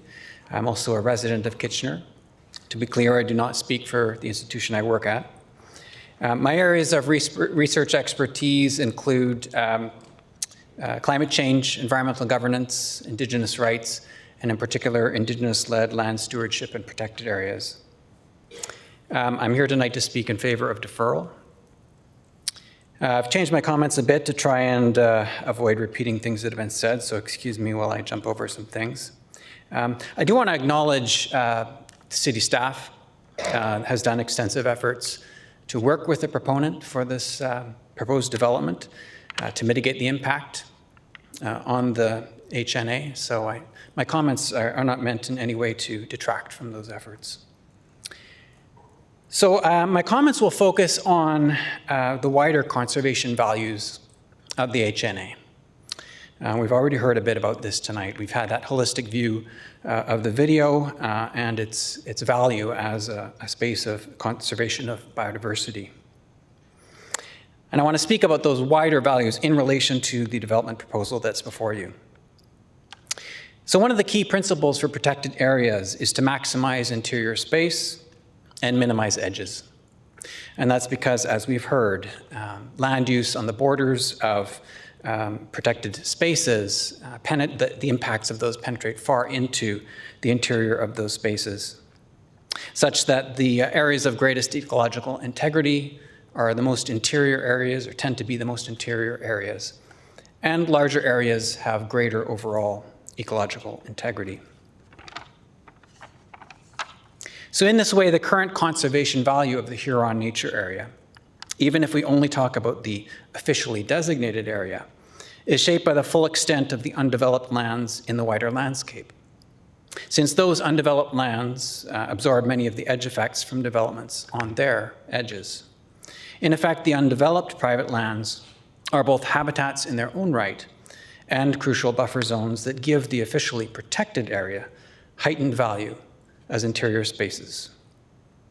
Recognizing this, it is with significant concern that I examine the official boundaries of the HNA, which looks a bit like a puzzle piece. A lot of edges, not as much interior as we might want for a space that is supposed to do significant protection of biodiversity. And along almost all of those edges, development is pending. In light of this, I turn to a well-known principle in environmental assessment best practice, which is that if multiple different projects will impact an area over time, the only way to accurately capture the impact to that area is to do a cumulative impact study.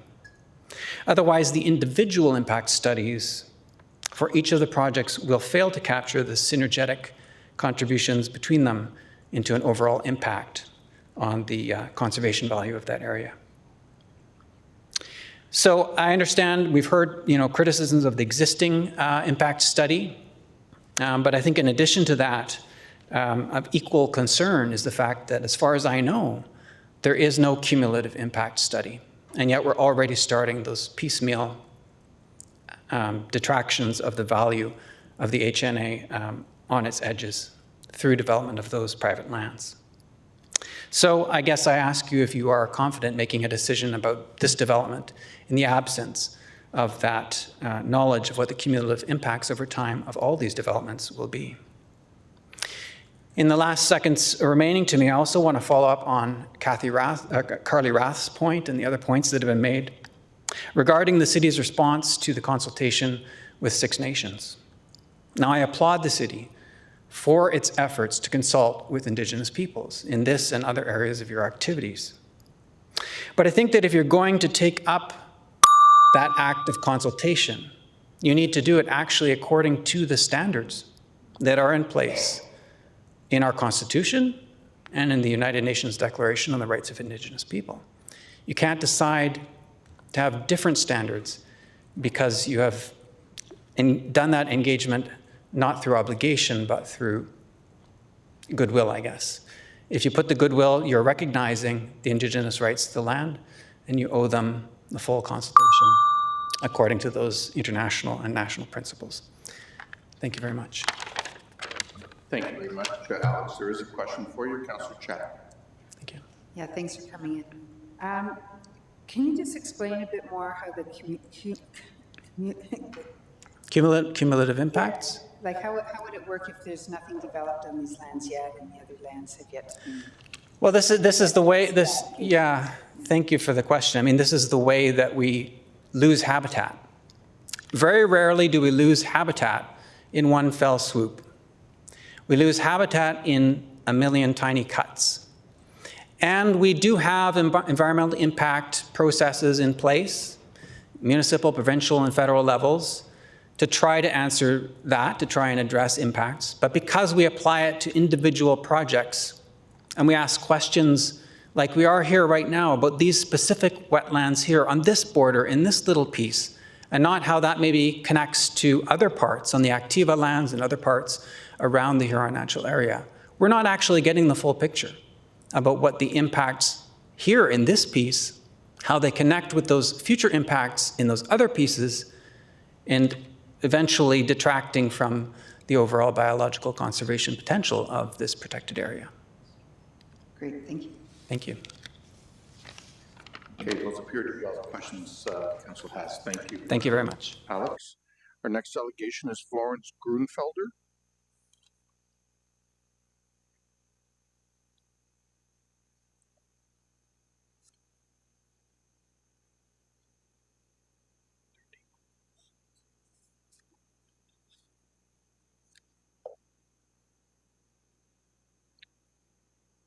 Welcome, Florence.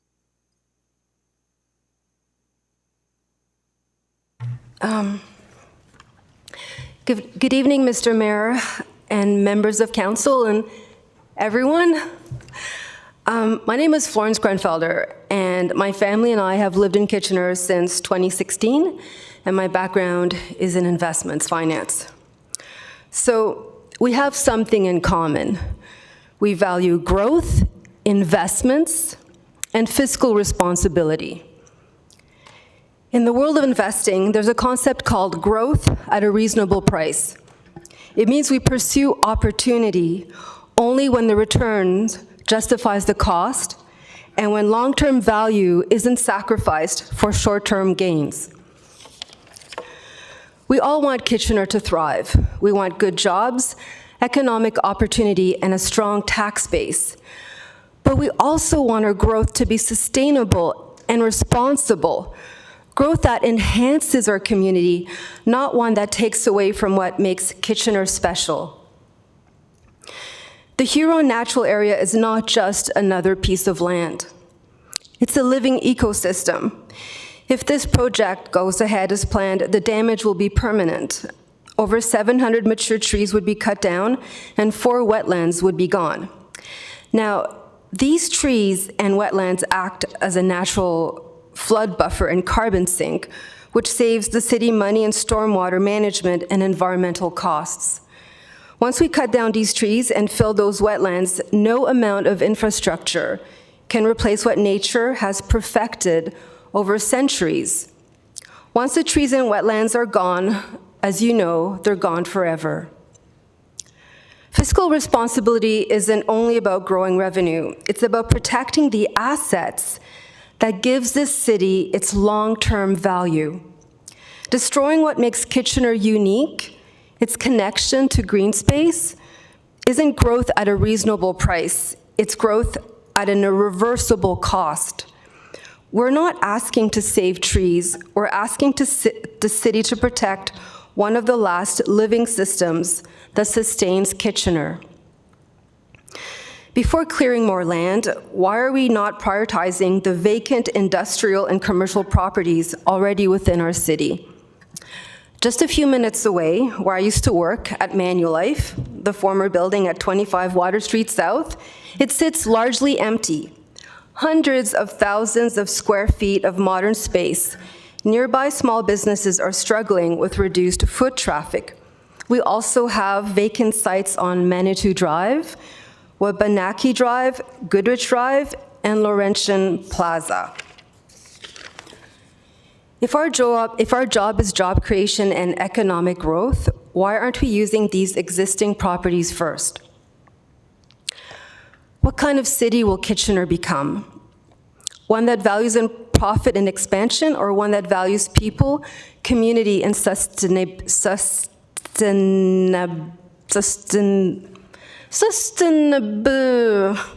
Okay, my native tongue.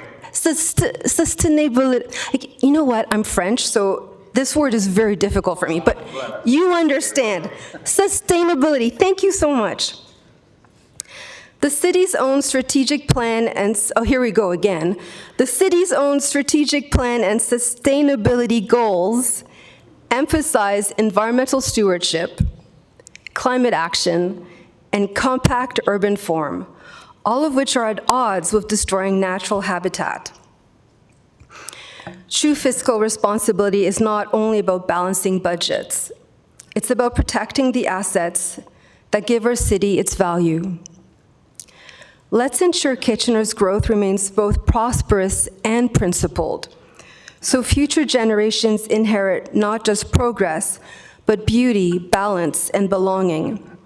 I'm asking you, not just as officials, but as fellow residents of this beautiful city, to finish what past councils began when they saved this land from industrial use decades ago.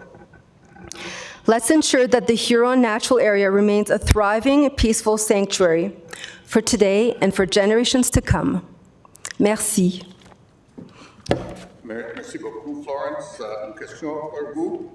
Florence, is a question for you? Sorry, Councilor Davey? Yeah. Yes, allez-y. Go ahead, Councilor Davey. Yeah, thank you. Actually, not a question, just a point of clarification. You did. Just want to be clear too, 'cause there's a lot of misinformation going around in this topic, and you referenced the loss of mature trees, and I just wanted to. I'm not sure if you're at the committee meeting. This was a question. No, not at all. Yeah, this was a question that was asked of staff, and this entire site was completely bulldozed in 1997. And I believe our environmental planner's exact words were very mature trees and invasive, mostly invasive species popular in the lake. So I just wanted to make sure that we weren't leaving here thinking that we were destroying some old growth forest or something like that as a result of this decision. Thank you. Okay. Thank you, Florence, for coming. Merci beaucoup. Our next delegation is Martha Molnar.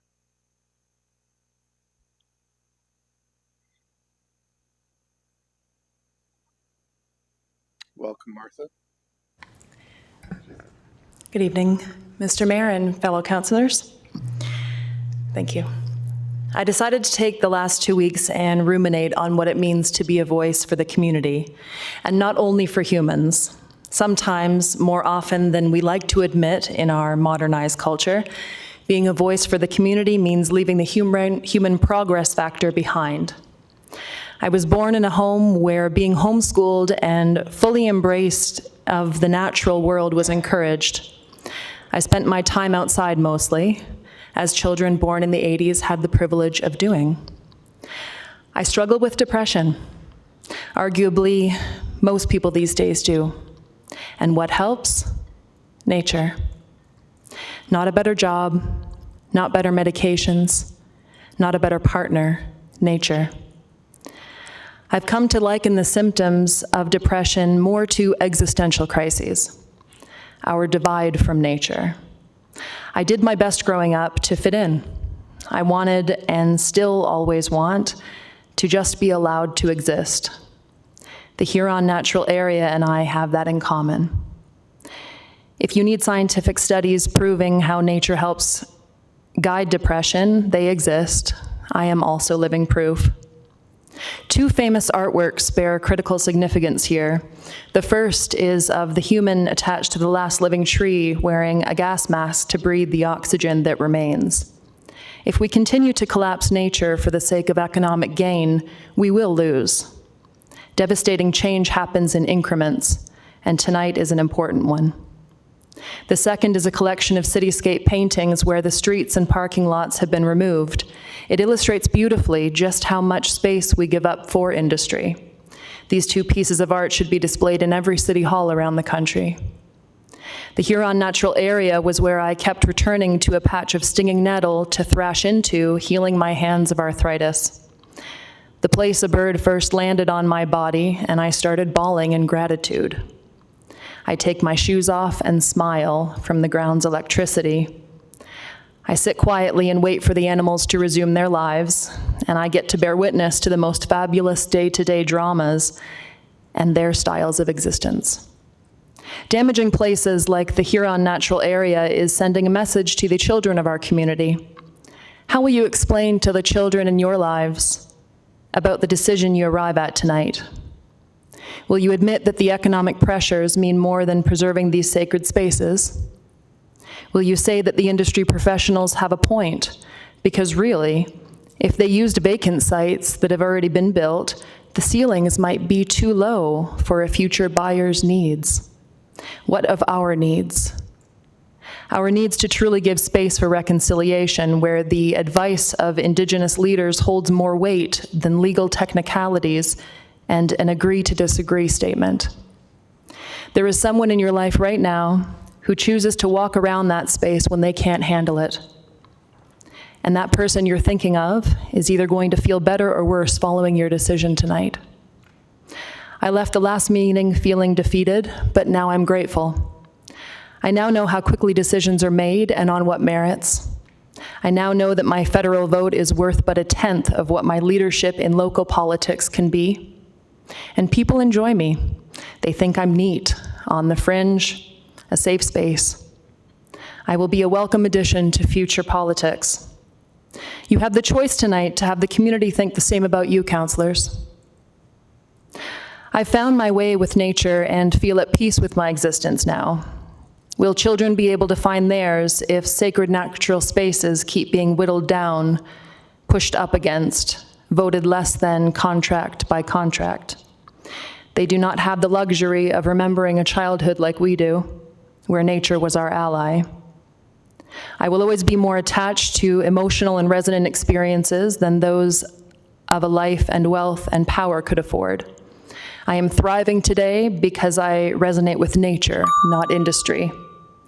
Councillor Chapman was the only one who voted to defer at the last meeting. Councillors Owodani and Deneau, you both sit on the Huron Natural Area Joint Ventures Committee.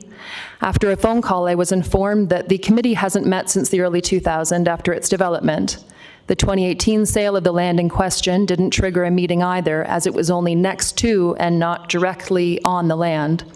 I beg to question how two men who took part in the creation of this wild sacred space are not bothered by industry begging to build and cause destruction. Would you be opposed to an industrial build bordering your private homes? Councillor Stretch, who is not with us, and Councillor Davey, you both sit on the Climate Change and Environment Committee. Prove it. Prove it tonight. Thank you. Thank you,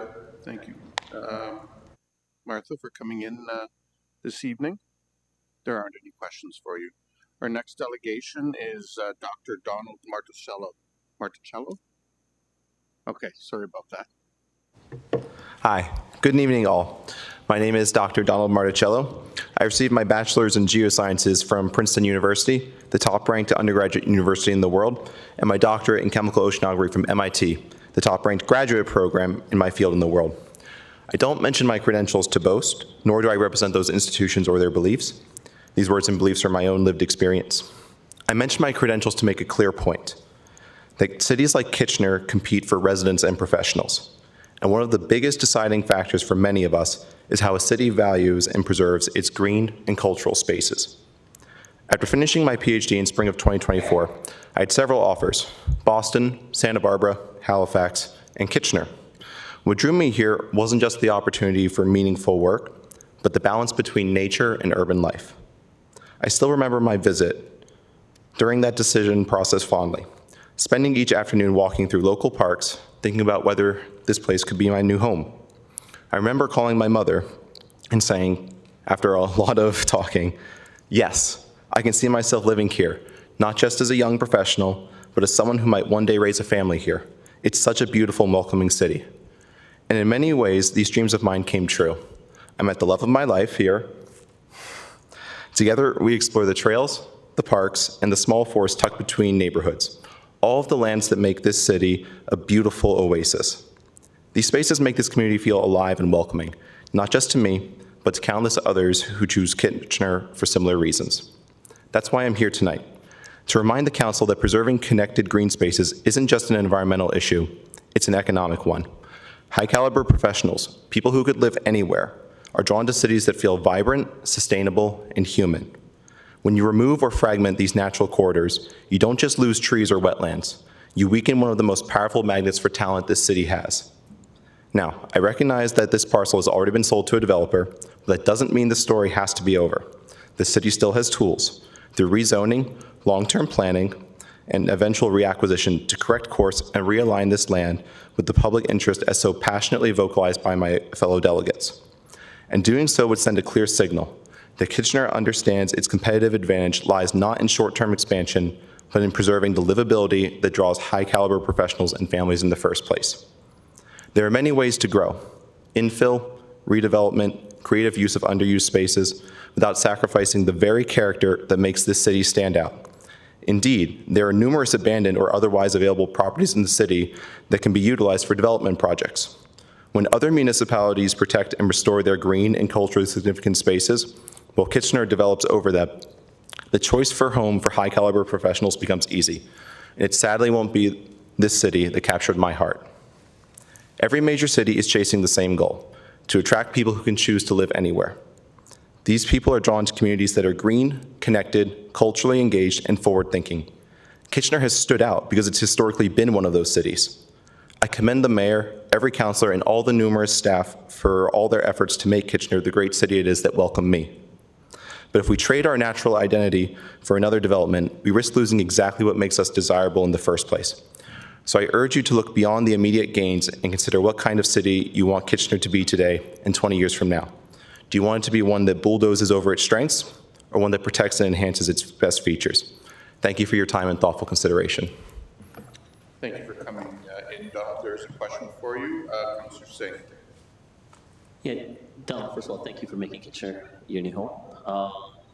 Second of all, one of the points that you made is you do have an understanding that the city does not own the land. And so you articulately pointed out that perhaps the city, and we don't have a mechanism of stopping the developer and doing something with the existing usage, which is industrial.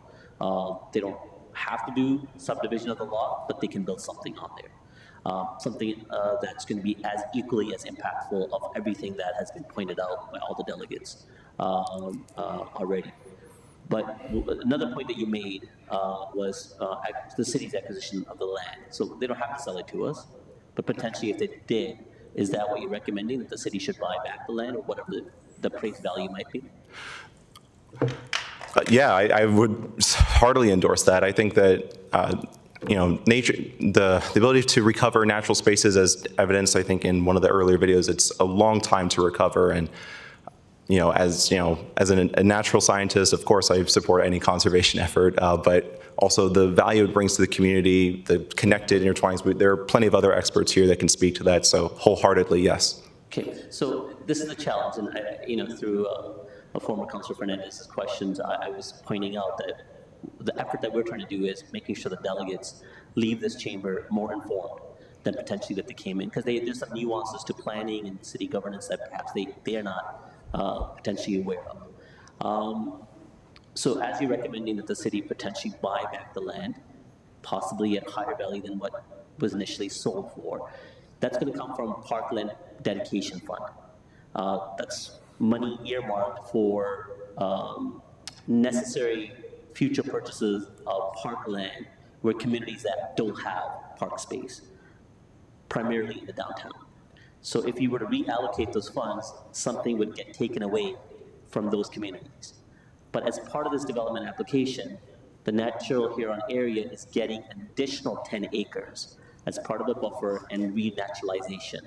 Do you think that's an okay trade-off? And if you don't, that's okay. I'm just trying to get to the context of the full information. Sure, that's really good news to be sharing.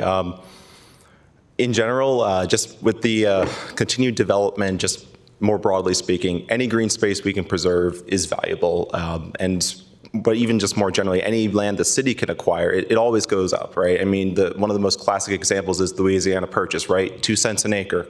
I mean, who knows, in 20 years, who knows what's a parcel of land will be. So I'm in support of the city, getting as much public land as possible, just from an economic point. There's just even more opportunity, because who knows, yeah, we might lose a little bit on the sale, but 10 years, the next dot-com boom, similar happens, and we can sell it for 10 times the amount, right?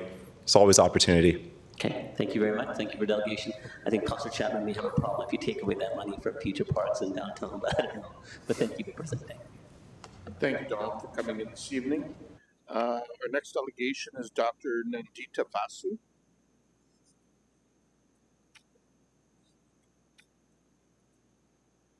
Welcome, Nandita. Good evening, everyone. Thank you for giving me a few minutes to speak. My name is Dr. Nandita Basu. I'm a professor of environmental engineering at the University of Waterloo, and I'm a Canada Research Chair in water sustainability. My research focuses on nutrients and water quality and algal blooms, but most important for this group, how wetlands protect our waters and prevent algal blooms and nutrient pollution. So we've talked a lot, and I wanted to say things that have not been covered. The wetlands protect against, there's biodiversity benefits, a lot of benefits of wetlands. So I'm going to specifically talk about the carbon and water quality benefits. And if you think about it, if you're replacing, we just talked about, we are replacing 4 small wetlands by a larger wetlands, and on paper, this might look like an even exchange. But in reality, it is not. So I wanted to explain why. The first point is, it may seem logical that one large wetland can do the work of 4 small wetlands. but wetlands don't add up like area on a map.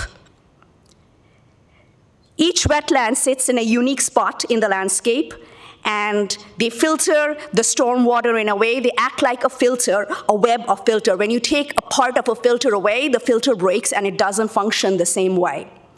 In our research looking at wetlands across the Great Lakes Basin, we found that small wetlands pack way above their punch. What I mean by that is, if you take 4 small wetlands and replace by 1 large wetland of the same area, it is less effective as a filter. So 4 small wetlands do more than 1 large wetland. So when we lose 4 small wetlands, we are losing more than the sum of its parts. The second point that I wanted to make is that time matters, especially for storing carbon. Wetlands take 30 to 40 years to mature, to store carbon at the rate that they were doing before. So we've taken something that was built 30 years ago on a land that was all wetlands. This entire region was mostly wetlands that we drained for living here. So we had 4 of them built, and they started storing carbon after 30 years at the rate at which they are meant to. Now we are going to take them away and build a brand new one, which will take 40 years to go better. And through the process, all the carbon that we have, that these wetlands have stored, will be released into the atmosphere and contribute to global warming. So I do understand that growth is necessary. There's a need for housing. But development and conservation don't have to be in conflict. Because when development happens, pollution happens. Wetlands are like kidneys in the landscape. They are like filters of your water treatment plant. So you're increasing pollution by development, and you're destroying your kidneys. It's a double whammy that you're doing. In closing, I wanted to make the point that these wetlands may look small, but they are part of something much larger. A living network that keeps our water, our air, and our climate in balance. Once they are gone for our lifetime. We cannot rebuild the time, the soil, or the quiet work they do every day. So I ask you, before approving this plan, to pause. Let's find a solution that keeps these wetlands where they are, doing what they do best, protecting our community quietly, efficiently, and for free. Thank you. Thank you very much, Nandita. Lost my screen there. Councillor Davey, you have a question. Yes, thank you. Thank you for your presentation. Just asking me questions so we can get the benefit of your expertise in this too.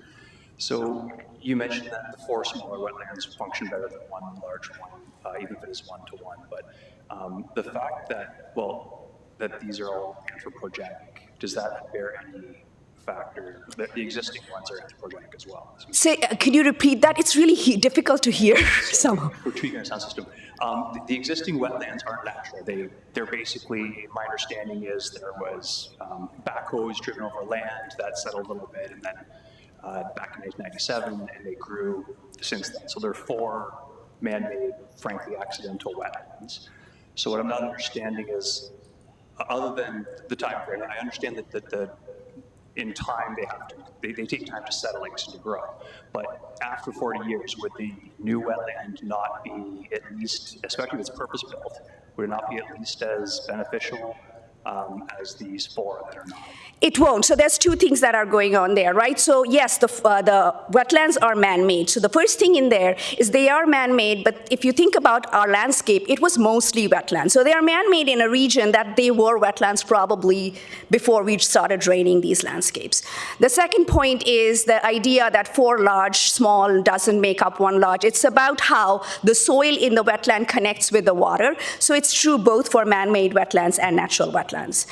And the third point is they will function maybe in 40 years. So we've lost all of the benefits for the next 40 years. So it kind of seems odd that you take something and you wait 30 or 40 years to make it in a space, both for biodiversity as well as for carbon, function in a more holistic way, and you would take it away and wait another 40 years for that to start happening. Okay, thank you for taking the time. I appreciate it. Thanks. Those are all the questions we have for you, Nandita. Our next delegation is Natalie Wennick.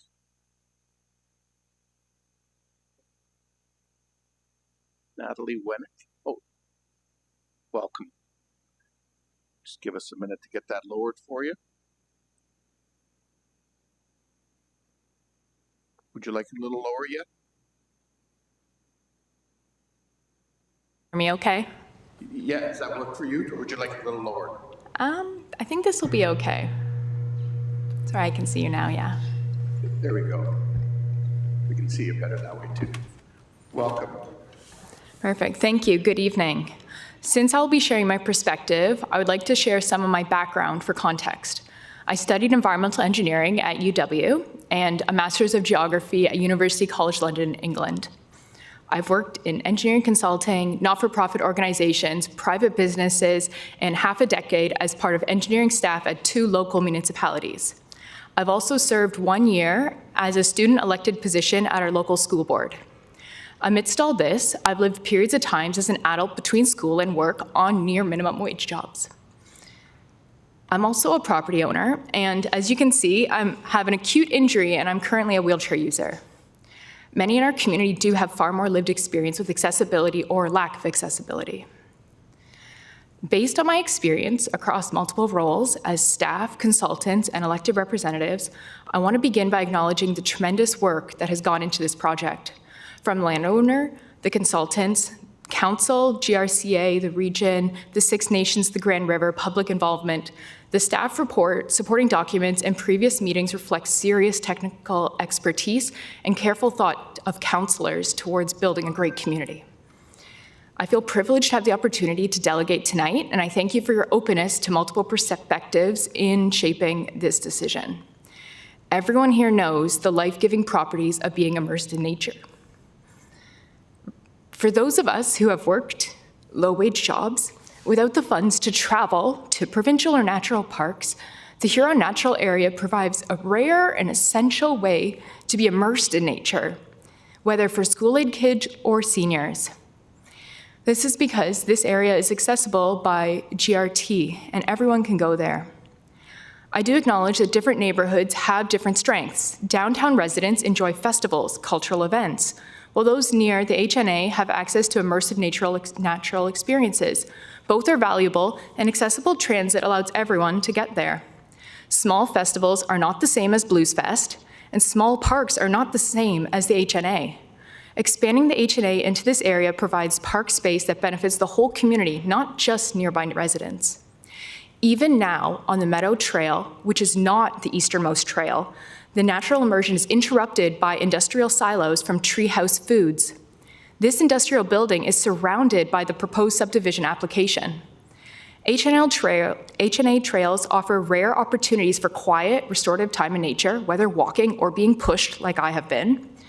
Industrial development on the site of interest eliminates the immersive experience.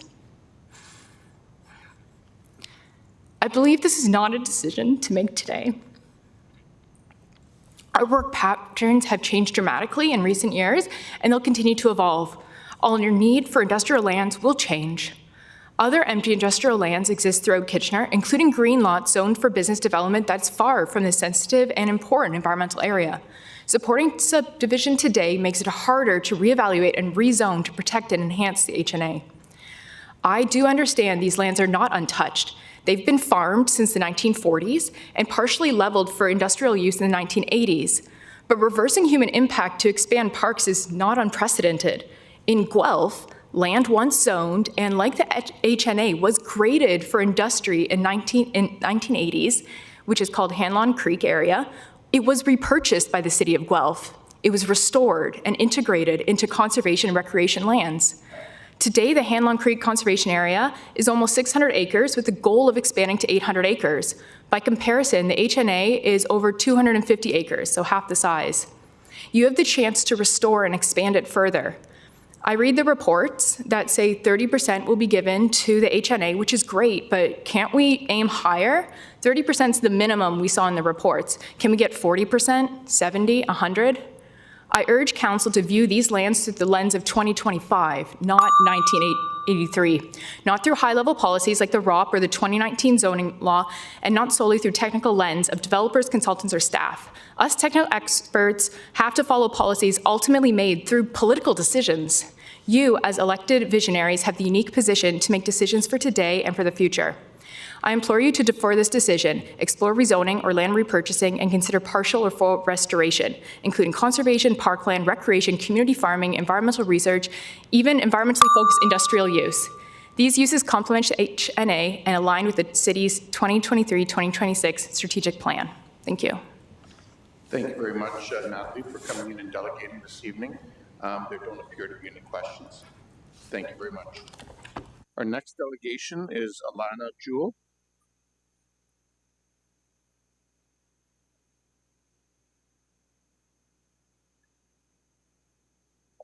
Welcome, Alana.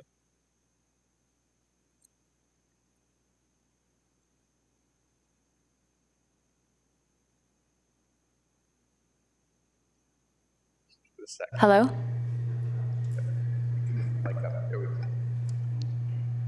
Okay. Hello, Saguli. My name is Alana Morningstar Jewell, and I'm Bear Clan from Oneida Nation of the Thames. I'm an Indigenous artist and a previous employee of the City of Kitchener. I'm here today to provide some context from an Indigenous perspective in hopes that you defer this decision and allow time to ensure that this is done in alignment with Six Nations of the Grand River at the bare minimum. For almost 2 years, I was the Parks Engagement Associate through the City of Kitchener, and specifically for Huron Natural Area. My role was to oversee Indigenous representation in the park and to help create that representation through art initiatives and events. I hired Indigenous artists to create murals at the front of the park. I held our biggest Indigenous art market in the field, where Indigenous and non-Indigenous people came together to share space over our love of art, land advocacy, and wildlife. And when I moved to a consultant role, I hosted over 10 Indigenous engagement sessions to determine what a permanent Indigenous space in this park can look like. Through my work, I heard from hundreds of local Indigenous people that said this park meant so much to them. First, because Huron Natural Area has a rich history. In 2001, an Attawandaron village was discovered that dated back to 1500 AD. It had approximately 10 longhouses, all made from birch bark and wood from local trees, and housed an entire community of people. It had many other Indigenous people pass through here since then, including Anishinaabe and Haudenosaunee communities who would depend on that land for survival. To be able to experience and walk the land that you know your ancestors lived on is an extremely rare and special thing. When you visit these places, you picture what it would be like to witness a community of people hunt and skin a deer, use its meat to provide for an entire family, tan its hides for the women to create warm clothing to survive for the winter. You picture them in a sweat lodge or a longhouse, speaking their language and sharing laughter over a cup of cedar tea next to the fire. You picture them sharing ancient stories from their own ancestors, when stories were the only way they shared knowledge.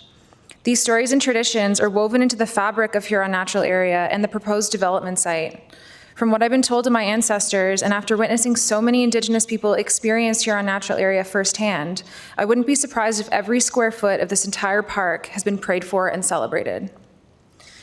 Huron Natural Area has so many species of plants and animals that hold ancestral stories and can trace their lineage back hundreds of years to this area. Mothers have raised their babies here for generations. Hundreds of thousands of babies have been born here, and the first sight they saw were either the old trees, the water, the ferns and plants, the rich soil, or the sky above. It devastates me to think about how their first view of the world was such a beautiful one, but any development in the area will make their last view the headlights of a car, a suburban backyard, or the cold concrete. Wildlife will be pushed out and die. It's as simple as that.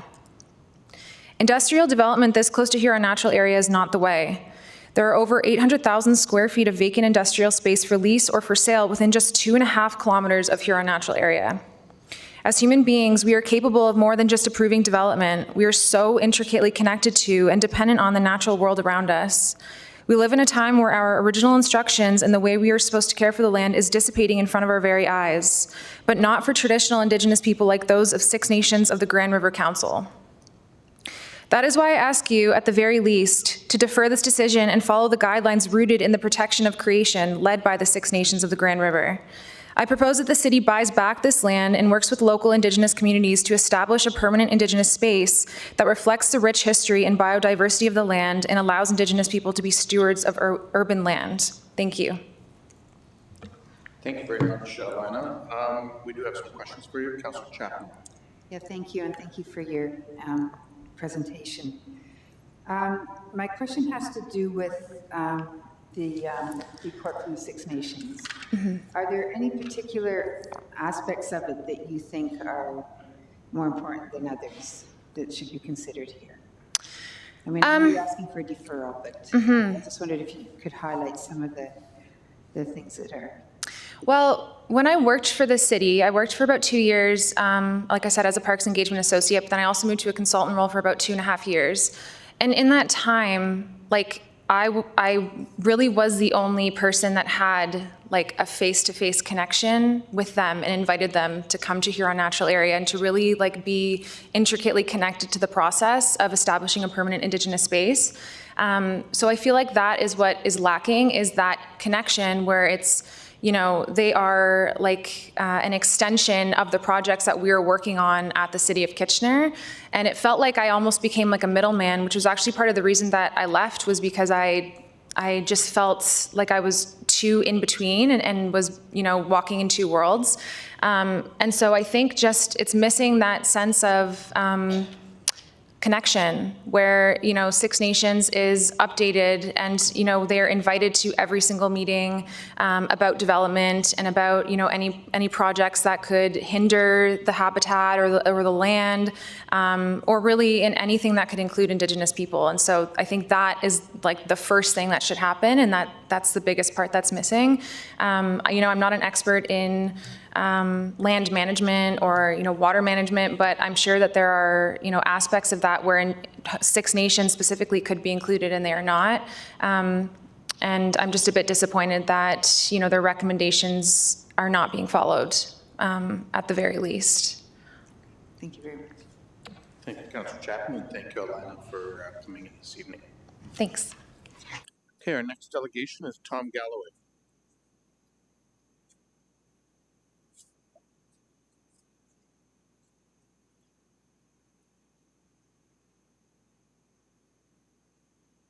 Welcome, Tom. Now, hey. It's a little bit coincidental that I should be here tonight because last week I was at Regional Council delegating on the ION. You know, when I retired 3 years ago, I said there were two really important projects that I was involved with that I was the most proud of. And of course, number one was the Huron Natural Area, and number two was ION. So ION last week, Huron Natural Area this week. It's rather interesting. And it's so great to see so much passion in the room about the Huron Natural Area. Because I'm quite passionate about it as well. And I'm here tonight with Tom Clancy, who was starred in that video sometime back earlier this evening. And I'm here on his behalf, and as well as Dr. Frank Glue. The three of us may be considered founders of the Huron Natural Area. And I did want to mention a bit of a side note. The three of us have authored a proposal to the city to create a Friends of Huron Natural Area. We submitted that to staff a couple of years ago, and staff asked us to put it on abeyance until the master plan is complete, and that'll be coming up soon. And many people in this room may well want to get involved in that, or in that if in fact City Council supports it. As you deal with the planning matter before you regarding the plan of subdivision that's contiguous with the HNA, I would like to provide some historical context. I was on the Catholic School Board as a trustee back in 1989 when the Huron Natural Area was conceived. And I was that board's political representative on the project team. When I was elected to the City Council, I became the chair of the project team in 1991, when the real work really began to create the park. It was in my ward as well, and took some responsibility for that project. And I stayed on as chair of the project team until the year 2000, when, as you know, I moved on to the region. In those early years, various studies were commissioned and completed. These studies dealt with park boundaries, land acquisition strategy, pedagogical opportunity, and preservation rehabilitation issues, among others. And along with Tom Clancy, who was then the Director of Parks and Recreation for the City of Kitchener, and Dr. Frank Liu, who would be here tonight, but he's in Mexico, who was the Waterloo Region Public School Board Outdoor Education Consultant, we became the main proponents of the HNA. And rightly so, Tom and Frank are recognized with a bronze figure on the recognition wall at the HNA. Insofar as the optimum boundaries of the park was concerned, it was determined that a few privately owned parcels would need to be wholly purchased, while a number of other significant acreage would come into park ownership without taxpayer cost as part of future development applications. So back then, 2 parcels were subsequently purchased back in the 1990s. The Public School Board purchased the site where the Trillium Drive access is, where the parking lot is, where the washroom picnic shelter is, and the open field. At that time, the site was being used as a temporary asphalt plant. And it was required primarily to have a street access to Trillium Drive and for those ancillary services that were subsequently built. The Catholic Board purchased the larger forested parcel that backs onto the Washburn Drive industrial properties. So those were the 2 properties that we identified at the time that needed to be wholly purchased. The property that is subject to the current application was not deemed wholly significant for either access or environmental reasons, but the areas in that parcel were significant to augment the wetland complex particularly, and for Strasburg Road access point that would be dedicated at no cost to the taxpayer during the development application process. So the current application, if approved, will see 10 new acres added to the HNA, and in our opinion, this would achieve the original land acquisition goals for this parcel. Of greater concern and significance are 3 other parcels currently owned by Activa Holdings and subject to current separate application processes that hopefully should follow the same process as this one has, and that we would hope that would negotiate similar appropriate land dedications through those applications and/or necessary purchases by the city. Thank you, Mr. Mayor. Thank you, Tom, for coming in. Some questions from council.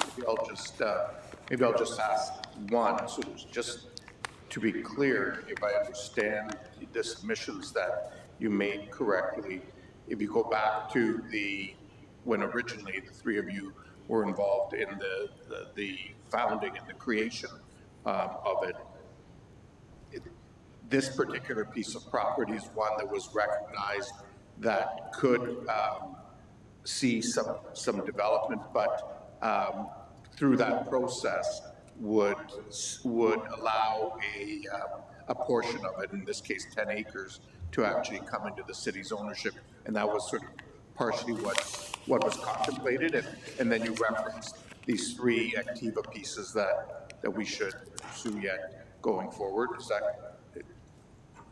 Yeah, it was our determination at the time, or the consultant's determination at the time, that there were a number of properties that should be a couple of properties that should be wholly purchased, and other properties we would wait in the fullness of time for development applications to take place, such as in this case, and such as in the case of the Activa properties, which I personally believe, and I'm not a technical person, so I'm not here to argue any of the technical aspects. I'm just trying to give you an historical context. But it would seem to me as a layperson, the other parcels are significantly more important to the integrity of the park than the one that's in this application. Okay, thank you. Getting that historical context is helpful, at least for me. 2 other questions at this point in time, Councillor Singh. Yeah, Mr. Galloway, I think that historical context does help us a lot of how it came to be, and the fact that I think with your background understanding, acknowledging that there will be future opportunities in the fullness of time to continue expanding the Huron-Nature area. And I think through your submission tonight, you outlined the 10 acres that would be conveyed as part of this development application overall is a net positive. Just wanted clarity on that standpoint. Yes, yeah. The other lands that I'm concerned about, I mean, people here would know where Sunfish Pond is. Sunfish Pond is not in the park currently. It is owned by Activa.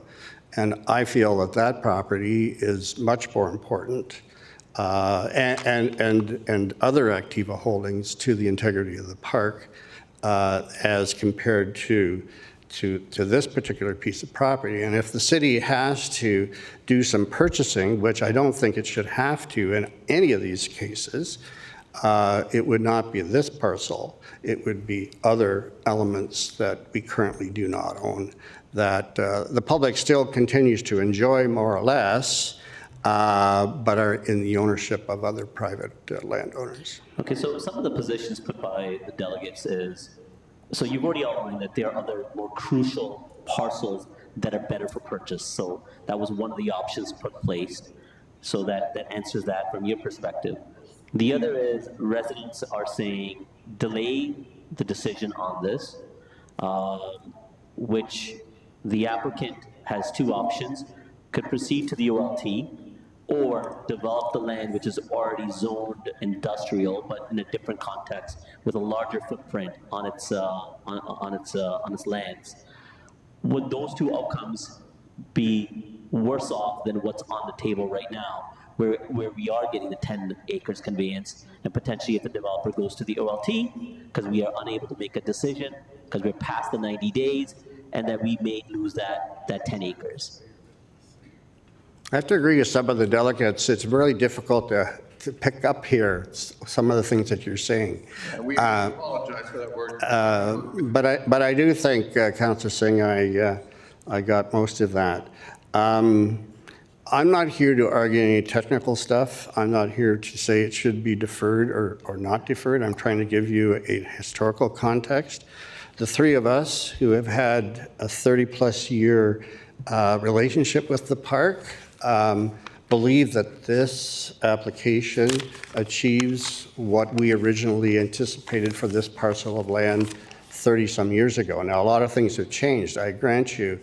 But I'm actually, as I've said a couple of times, more concerned about some of the other parcels that are still in private ownership and I think are of greater concern. And if the city had to buy any property in order to achieve the full land acquisition that we anticipated when we put the park together, it would not be these lands we would want to spend money on. It would be on. I'd rather have Sunfish Pond inside the park than additional lands on this property.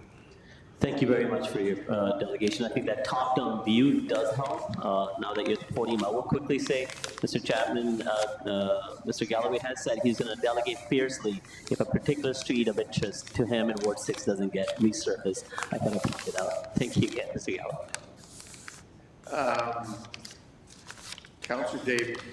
Yeah, thank you. If you don't mind, Mr. Mayor, I just wanted, no question, I just wanted to acknowledge the vision that yourself and Mr. Clancy and Mr. Glue had and the support of council at the time to put together really is like a massive area, 5 times the size of Victoria Park and preserving that.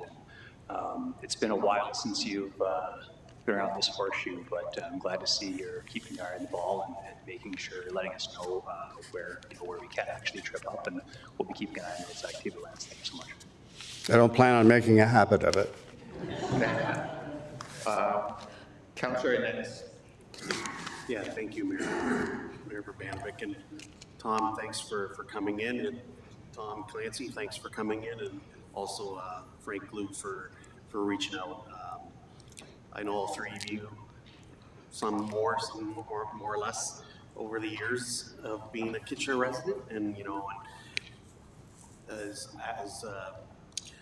Councillor Davey would mention about saying the work that you've done. We're very grateful for the amount of work that you guys have done in this community and forward thinking. So my question would be with regards to your concern about the Activa lands. Can you hear me? Okay, so my more or question less with regards to the Activa lands. Knowing what you know from your past experiences sitting around this horseshoe and the region, and knowing what the province and how they treat significant wetlands, if those are, and you probably know, and myself and everyone else here knows that those are significant provincial probably wetlands. So I think there's a good chance that those lands will be conveyed back to the city. Could you not tend to agree? Are we referring to the Activa lands? Yes. Yeah, I think there's a really good chance, but there may be some parcels or some pieces of that might have to be purchased. Okay, perfect, thank you. But I encourage staff to do the negotiations as they've done with the current owner of the property in question, so. Okay, thank you. Yeah. Okay, next, Councillor O'Dooney.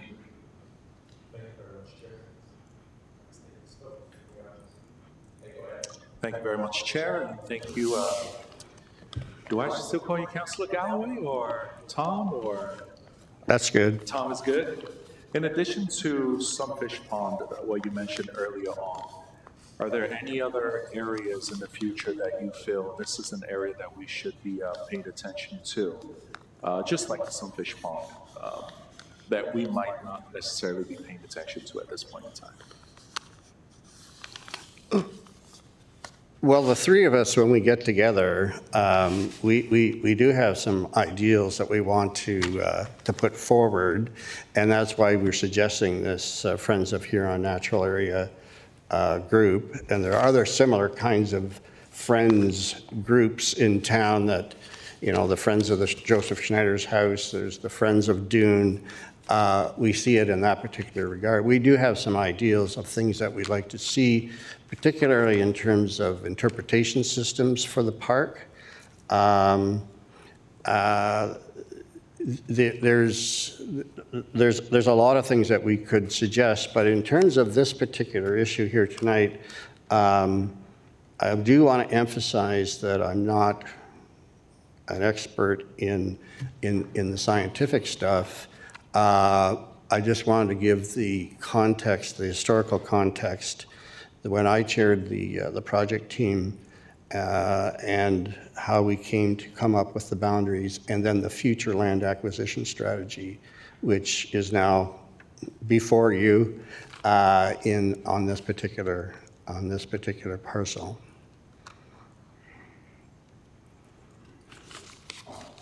Okay, Councillor Michaud. Thank you, and Tom, I want to thank you for coming out and putting some clarity on this for someone who hasn't been around the horseshoe for as long as many others and doesn't know the deep history of this. So I really appreciate it, and it's given me some context to. Sometimes we can't save everything, but it sounds your recommendation is something that we would save a lot more of what could potentially be a larger park space and more natural habitat than just that one piece of property. So thank you so much. Well, as I said at the beginning, I'm pretty passionate about the HNA. I'm there at least 2 to 3 times a week on my bike. Maybe I'll be walking more. And I invite everybody. I shouldn't say invite everybody because my thinking spot is a secret place. But I have shown a few people where my thinking spot is, and I'd make no major decisions in my life without going to the HNA and going to my thinking spot. And but it is on the north side of the Board of Education pond. Well, wonderful. Tom, those are all the questions that Council had. I do just want to acknowledge and thank you and thank Tom Clancy and Frank for the vision that you have. I think back to many years ago when we served together on this council.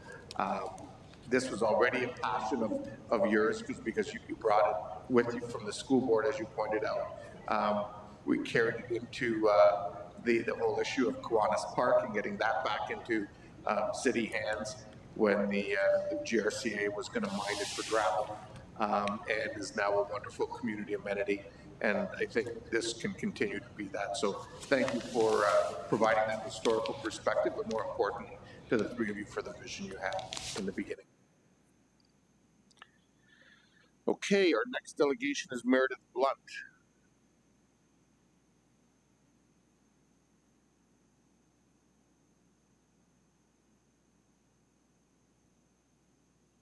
Welcome, Meredith. Hello, I'm back. So I registered to speak as the founder and representative of Bird Friendly Kitchener. Some of our ever-growing team of incredible volunteers are here with me this evening, and I'm here to support my friends like Dr. Mulligan and join the voices of concern delegating this evening. My friend and peer, Min Min Tong, read a statement on behalf of Bird Friendly Kitchener on October 27th. Bird Friendly Kitchener worked with city staff to showcase Huron Natural Area as part of our successful application to Nature Canada. We are so appreciative of our staff liaison, Rachel Voros. We marked our first anniversary of being a bird-friendly city on November 7th. I think this is the fourth time I've been in front of council to talk about birds and Kitchener as a bird-friendly city. So we've been getting to know each other fairly well. We've begun to do some good work together with our month-long bird-friendly market and education pop-up in Square Peg that was visited by more than 1,500 people. We've retrofitted the courtyard at the central branch of the Kitchener Public Library with decals to reduce window collision fatalities. My team just finished 4 months of surveying downtown Kitchener daily and finding out firsthand the birds that we are losing to fatal window collisions. It was a heartbreaking work. You can imagine that we're all very pleased and excited about the bird-friendly upgrade this very building is getting. Tonight, I want to share with you my connection to Huron Natural Area. I'm not a scientist or a professor or a biologist. I'm hesitant to call myself a field naturalist or even a hobby ornithologist. But these are titles that some folks have attached to how I identify myself, which is an artist. My work cannot be unraveled from my role with Bird Friendly Kitchener, but I want to be clear that this statement is my own. I spent every day of 2023 drawing one of the 320-ish species of birds that live and traverse through Waterloo Region. It was an immense project of devotion and ritual, and also a revival of myself as an artist. When possible, I was out and finding the birds I was drawing. Huron Natural Area was my most visited green space to find birds for my project. I don't live near Huron Natural Area. It is an outing for me. But since my family and I moved to Kitchener 7 years ago, I've gone to Huron Natural Area multiple times every week. And in 2023, I was there nearly every day. I found over 100 species of birds in the HNA, including one that has come up tonight, the grasshopper sparrow. A challenging grassland bird to find, and surprising that it was there. I was ready to head out into the townships and explore rural green spaces. I walked with wild turkeys there. I watched pileated woodpeckers carve out feasts while courting on the Activa lands. I froze my butt off looking for the weird and wonderful ducks that we get in the colder seasons. And I've watched soaring sandhill cranes on the Gateman-Malloy lands. To have this area full of life and biodiversity and connection in our city is priceless. I've been in Kitchener 7 years, and I didn't know that the trails I love were not a part of Huron Natural Area. I was trespassing in my hours spent there. Who else didn't know that their favorite places in HNA wasn't in HNA? I want you to know I am now aware this plan of development adjacent to Huron Natural Area has been in the works for years, and that the land is privately owned, that council is limited, and the developers are working on a balanced path. But while we were waiting to get it right and the developers into the lands adjacent to Huron Natural Area, nature didn't wait. those lands once called of no ecological value became valuable to non-humans and in turn to us humans. Nature will not wait for us to get it right, and Kitchener will be all the poorer for it when we turn away from nature we share space with. Huron Natural Area is peace, kindness, and community care. I ask you, my elected representatives, and Gateman Malloy, to defer, revisit, act with kindness and community care. Thank you, Meredith. And there don't appear to be any questions, so thank you for coming in this evening. Our next delegation is Logan Sater. Logan Sater. Oh, okay, I'll come back to Logan then. Zoe Catterall.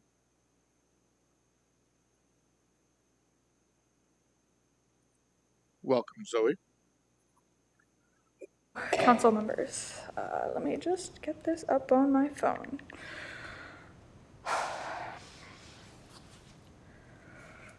Hello all, my name is Zoe Catterall, and I am a graduate student at Wilfrid Laurier University who has grown up and lived as a settler here in the region for over 20 years. Most broadly, I study colonial legacies and their negative impacts in my community through my university's cultural analysis and social theory master's program. As others have said, I do not speak on behalf of my institution. I am here today to speak against the city's plans for the development of the vicinity of the Huron Natural Area, and I'm doing so as someone who presently occupies land that was once, like the HNA, home to vast flora and fauna as well as indigenous settlements and their important cultural sites. I am asking you to please vote to defer and amend the city's plans for the areas surrounding the HNA. Years ago, in my undergraduate degree, my professor challenged our class to look into the environmental impacts of colonialism in our communities. Growing up near the Dominion Tire Plant, first built in the 1910s, I chose to investigate the history of the area and the impacts of its so-called development. I am not here to talk about the harms the rubber plant has caused. I am here to anecdotally present to you the past and present's daunting impacts on our futures, and to ask you to consider the role that each of you play in this pivotal decision and whether or not you will choose to listen to the Indigenous stewards and their allies. The land the tire plant occupies was once an Attawandaron or neutral people settlement, land that was torn up where bodies and pieces of Indigenous histories were uprooted and then disgracefully tossed aside. It took extensive research to discover the truths about the land that I grew up on. I was furious not only about the environmental degradation that the factory has caused, but overwhelmingly that this space was once plush with life, a vital part of the local ecological landscape and a sacred site for the Indigenous peoples who have cared for this region since time immemorial, much like the Huron Natural Area.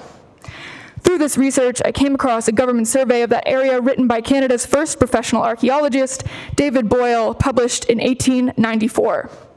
As evident in his reverent language and respect for the land he was sent to survey, he was described to have sustained cordial relations with Haudenosaunee peoples of the Six Nations Reserve near Brantford, influenced by their ongoing preservation of their cultures and the lands they steward.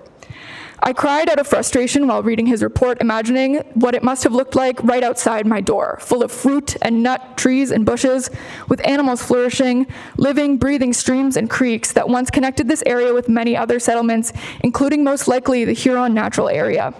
Now, instead of this, I walk by barely bubbling streams, filled with trash and riddled with invasive species, near Cherry Park and Willow River Park, colonially known as Victoria Park, surrounded by abandoned parking lots, abandoned factories, and the homes of my neighbors. Living where I do, there are nights where I lie awake, unable to sleep, wondering what lay beneath my house's foundation, if I am resting atop the burial sites of Indigenous peoples, whose home I now occupy, what histories have been buried beneath me. Rhetorically, counselors, I ask if any of you have ever been plagued by these thoughts too, as well as why you think others should be plagued by them in those who may live on the proposed residential buildings nearby the HNA. I'm speaking up because I am witnessing the abhorrent histories of the land I am privileged to live on repeat in real time. I stand here today, like many others, reminding you that what is being discussed today has impacts far greater than what my words and these development plans can carry. I want to remind you that history does not have to repeat itself.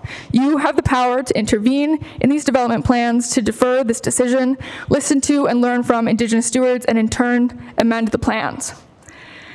I promise I'm almost done. I'm greatly inspired by the following quote from Boyle's report on land less than 10 kilometers away from the Huron Natural Area, written nearly a century and a half ago. I ask all of you councillors to put down your pens, look up from your screens, to sincerely listen to these words and let them move you into action. Quote, "It is probable that in the near future the land here will be sold out for building lots and every vestige of the ancient earthworks will be removed, although it is not too much to hope that the people of two such enterprising and prosperous towns as are then Berlin, now Kitchener and Waterloo, might see their way to unite in securing these fields for park purposes and thus aid in preserving a prehistoric landmark which as time advances will be regarded with increasing interest. When it is too late, the unavailing query will be in the mouths of many, why was this not done?" With these words, I want to remind you, there will always be settlers like me showing up to delegate who will research the land on which they live, and they will be angered to learn about the negative impacts that the residential buildings, as well as other buildings, built for them to live in have had on the Huron Natural Area. They will read the reports, they will share with their neighbors, and they will look at these very meeting minutes. Every one of you voting on this issue will be named in these records, and how will history remember you? I remind you all, City Council members, again, that when it is too late, the unavailing query will be in the mouths of many.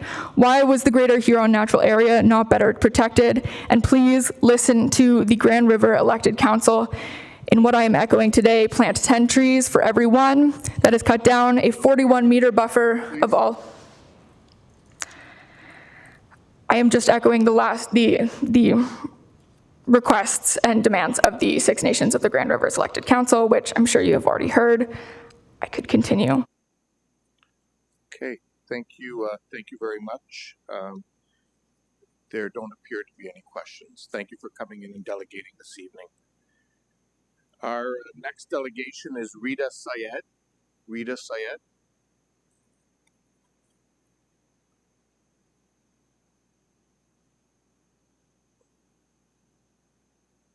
Welcome, Rita. Thank you. Thank you, Council, for taking the time to listen to me today, and I'll note as well that I'm speaking in a purely personal capacity. Mr. Chair, I delegate today to ask that the motion regarding the development at 1700 Strasbourg Road, adjacent to the Huron Natural Area, be deferred until the earlier mentioned contradictions and insufficiencies in the environmental impact study are corrected and appropriately addressed, and that the recommendations of the Six Nation of the Grand River Council are properly addressed and implemented. The consultation is not useful if it is not taken seriously, and simply agreeing to disagree is not doing that. I'm a nanotechnology engineering student at the University of Waterloo, and I have the distinct honor of serving and representing students at the University of Waterloo in a variety of roles, among the many of them being on the board of WUSA, the Undergraduate Student Association, as well as the University Senate and Board of Governors. I do not speak on behalf of either institution. I merely bring up these roles to note that as part of my responsibilities in these roles, I interface with quite literally hundreds of students, many of whom are proud residents of the city of Kitchener. And if I may take the liberty of synthesizing the many comments I received from fellow students regarding this motion into a simple phrase, it would be rushed and irresponsible. Mr. Chair, according to the CBRE research report from the quarter 3 of this year, industrial availability in Kitchener, Waterloo, and Cambridge has climbed to 8.8%, which is the highest in 16 years, while net absorption has turned negative for the first time in 2 decades. Average industrial rents have fallen 4.3% in a single quarter.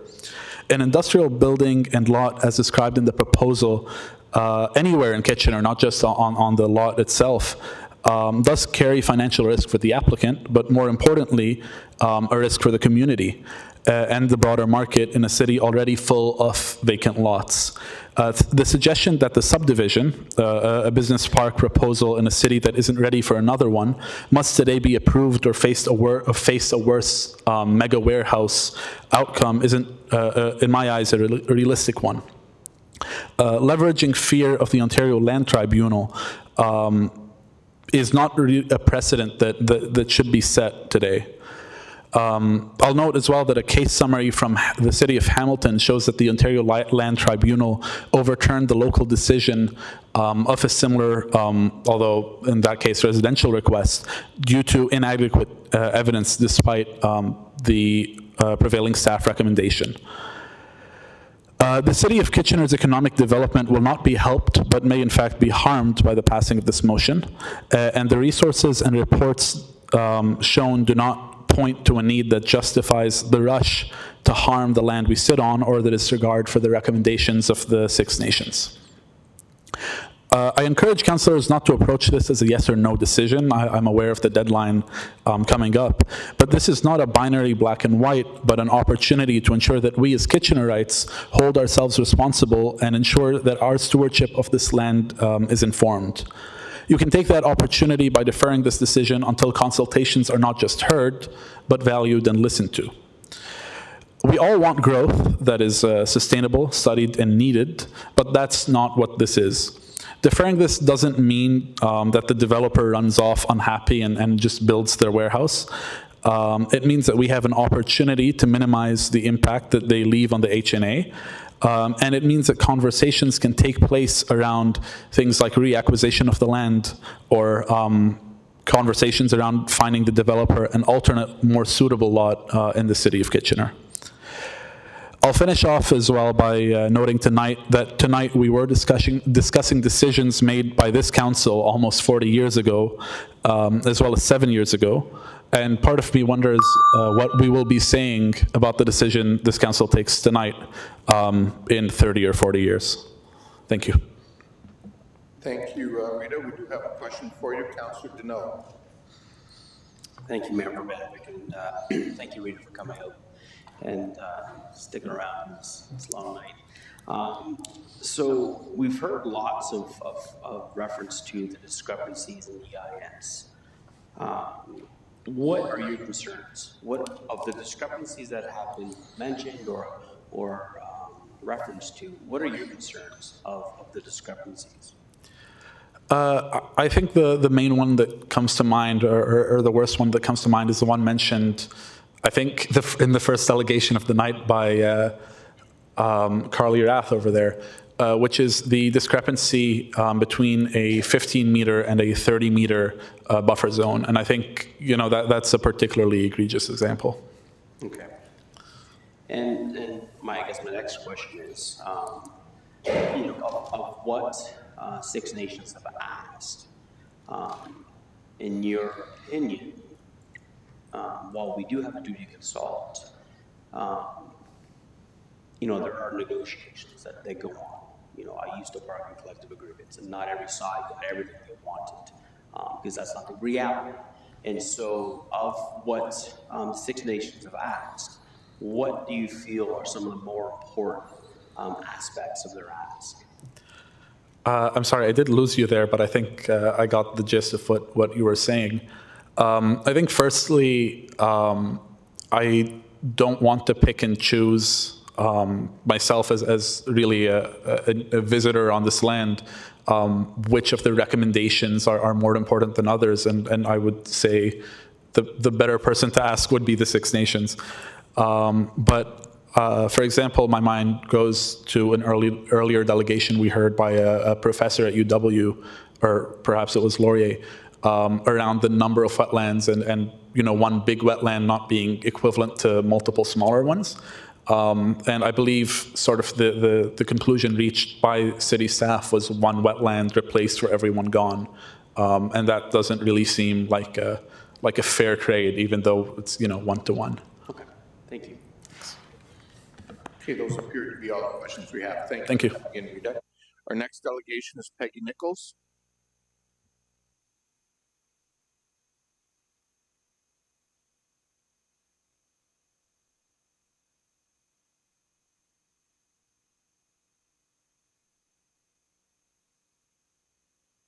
Welcome, Peggy. Thank you. Just need to change my glasses.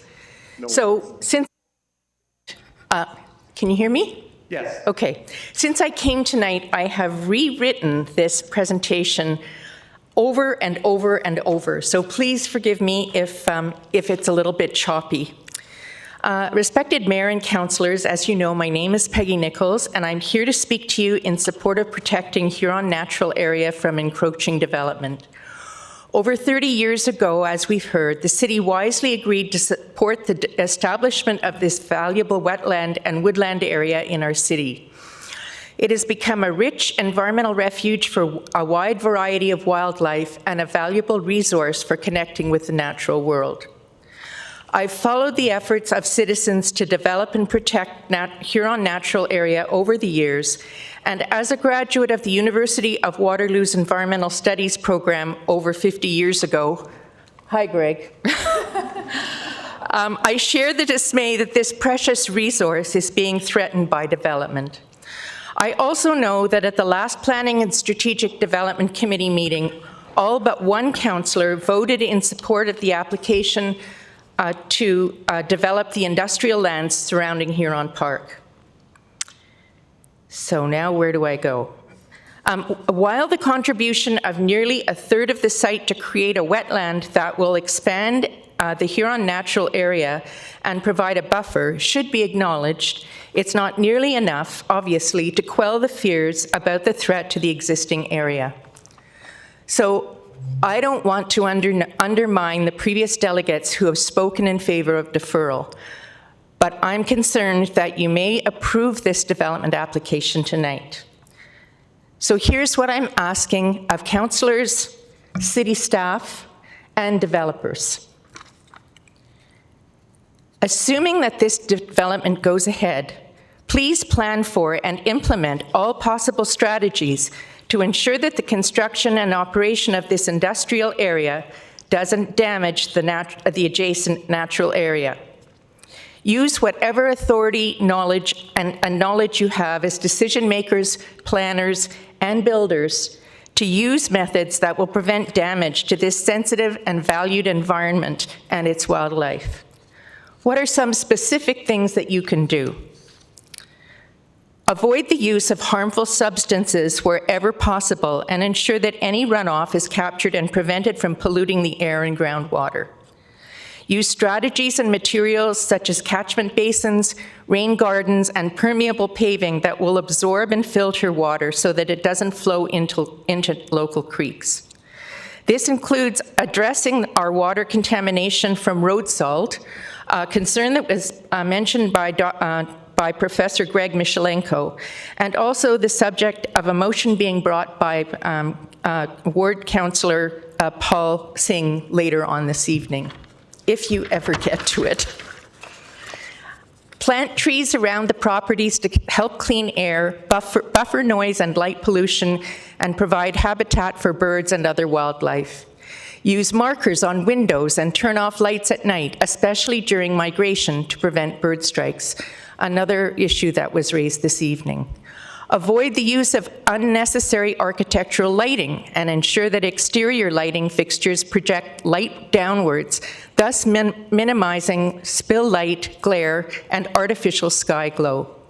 Reduce light pollution from interior lighting by turning off all non-essential lights at night, especially during migratory seasons.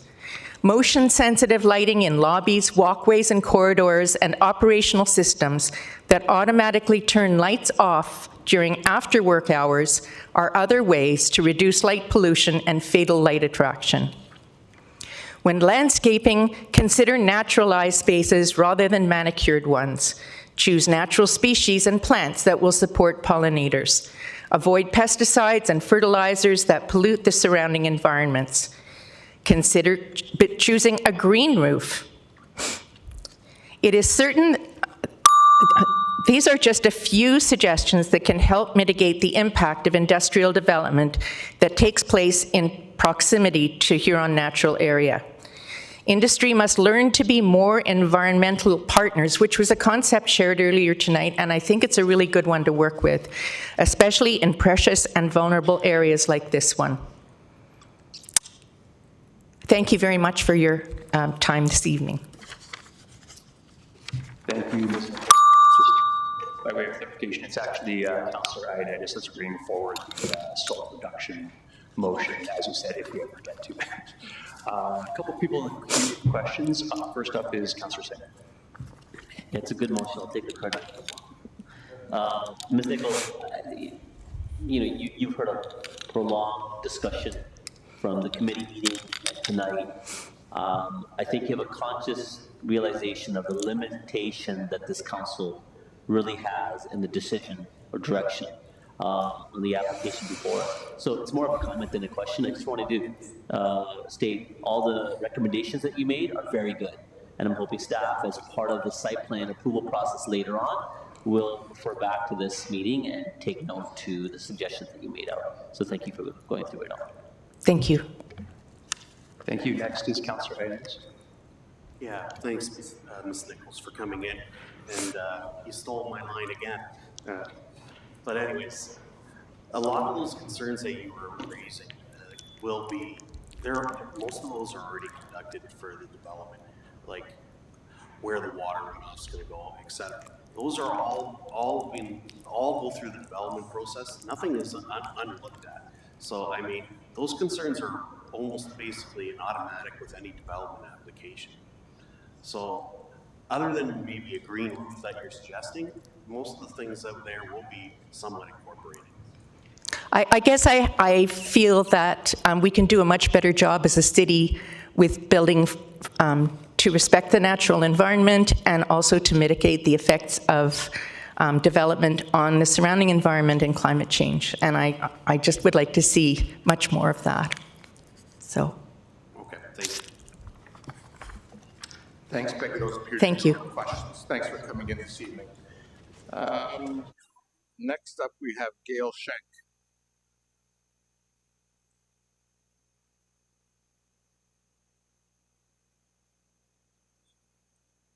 Three more.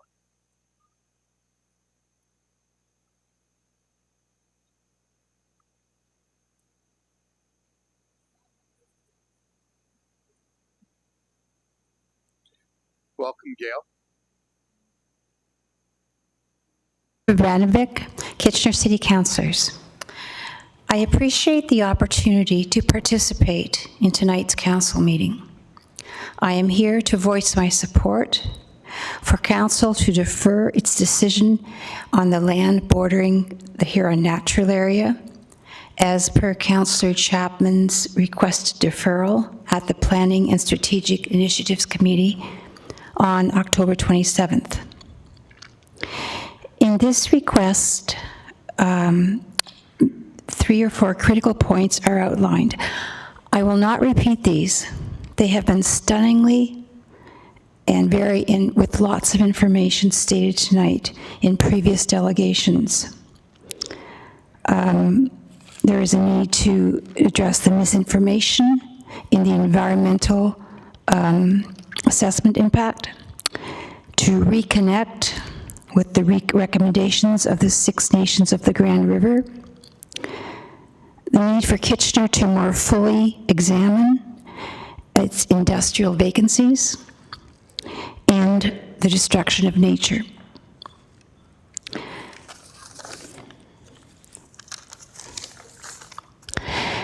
As current scientific research and news out of COP 2025 states, now is the only and the critical time to truly commit ourselves to climate change mitigation. Also, tomorrow is Remembrance Day. I started tonight by saying I appreciate the opportunity to participate in tonight's council meeting. The loss of life and destruction by war is incalculable. We remember. My dad was a World War II vet. We remember the hard-fought battles that gave Canadians the democracy we enjoy today. Democracy is not free. Democracy is not perfect. However, it gives me the opportunity tonight to act and to publicly ask my City Council to defer its decision on the land bordering the Huron Natural Area. We are in a battle to reduce the progression of climate change as it causes incalculable loss of life and destruction. That is why I support the decision for my Kitchener City Council, to defer its decision regarding the Huron Natural Area as we continue our local battle to mitigate the impacts of climate change for life on Earth now, to mitigate the impacts of climate change. Let's choose supporting life on Earth now. Let's say no to destroying life on Earth. Thank you for your consideration and your attention tonight. Thank you very much, Gail, for coming in this evening. There don't appear to be any questions. Our next delegation is Felicia Moore. Is Felicia Moore here? If not, then we'll go back to Logan Sader. Has Logan returned?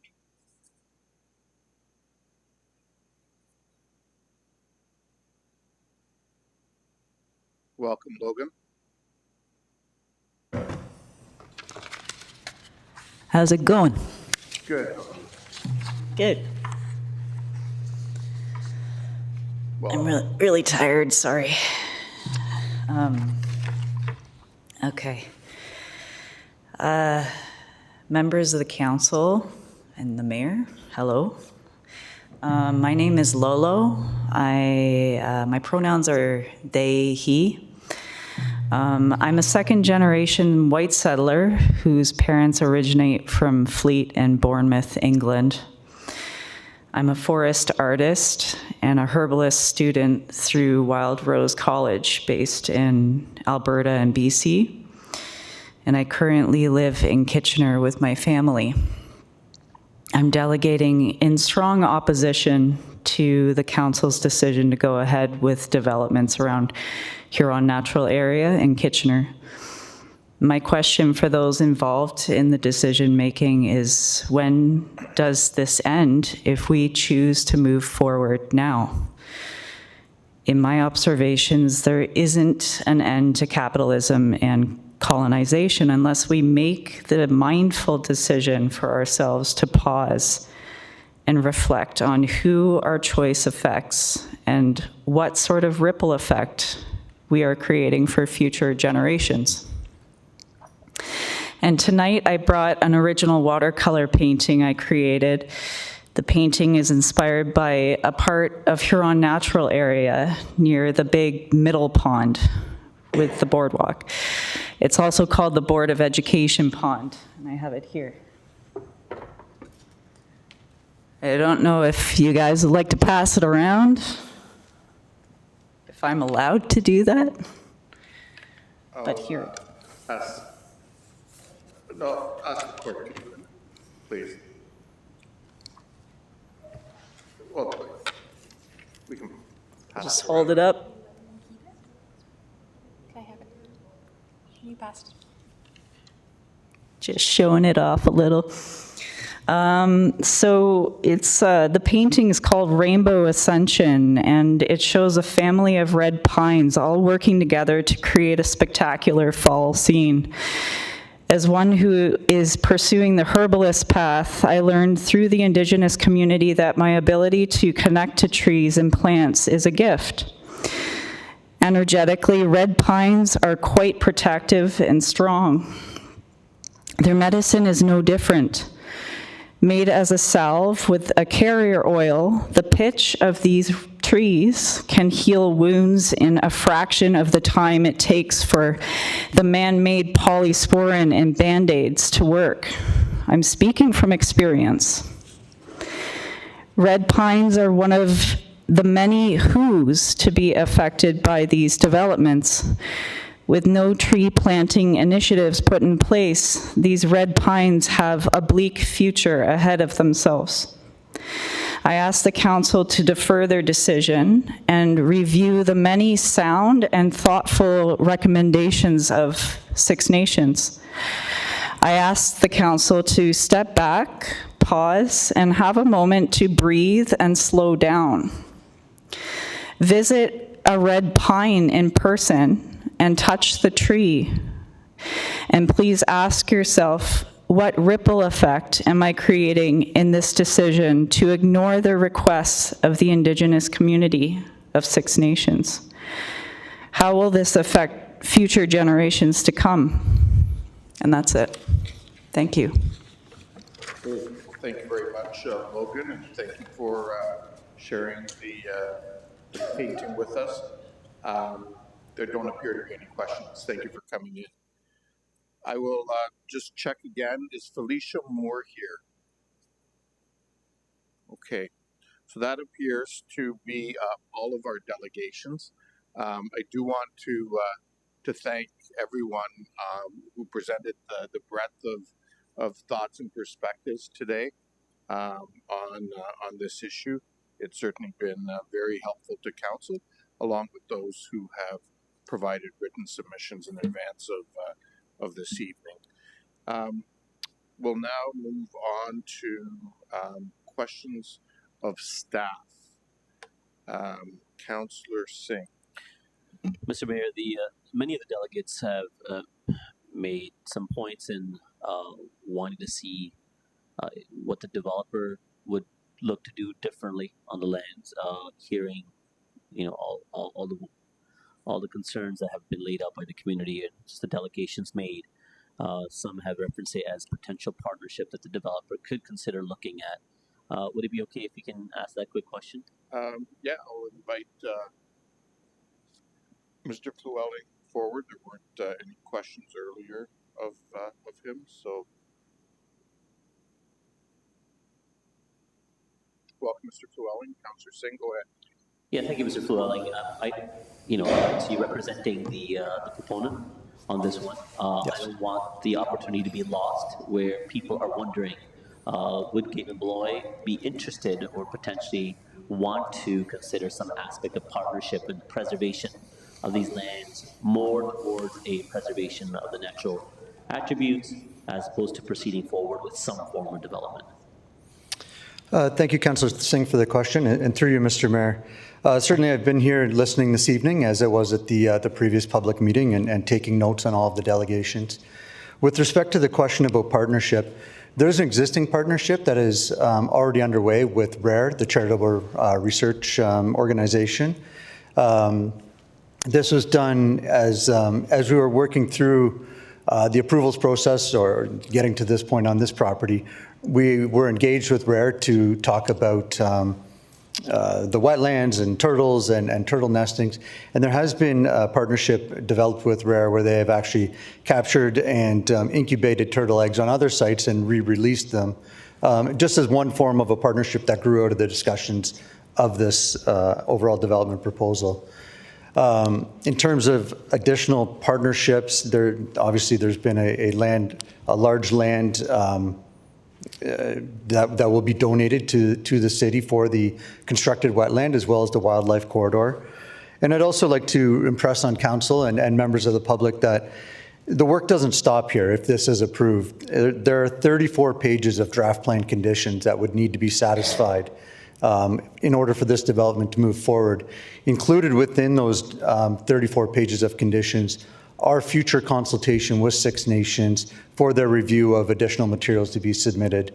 There's detailed design drawings that need to be submitted and approved by city and Grand River Conservation Authority. There's MECP permits that have to be respected and issued and provided. There are individual EISs that have to be complete, environmental impact studies on lots that need to be completed. So the work certainly doesn't stop here. In terms of partnerships, I guess to answer your original question, there's a partnership with RARE that's evolved through this process. Beyond that is the land dedications that have been provided, I think, is the partnership. Okay, well, I think the delegates were looking to have that question answered, and you have. And you're pointing out the partnership already involves that 10 acres of conveyance, or 1/3 of the site, that will go back towards naturalization and encompass the Natural Huron area. Now, Game and Below have owned this parcel for some time now. Were any other iterations before this draft plan of subdivision was put forward? Were any other plans looked at of developing the entirety of the site? Through you, Mr. Mayor, as with any sort of development application, there are various iterations.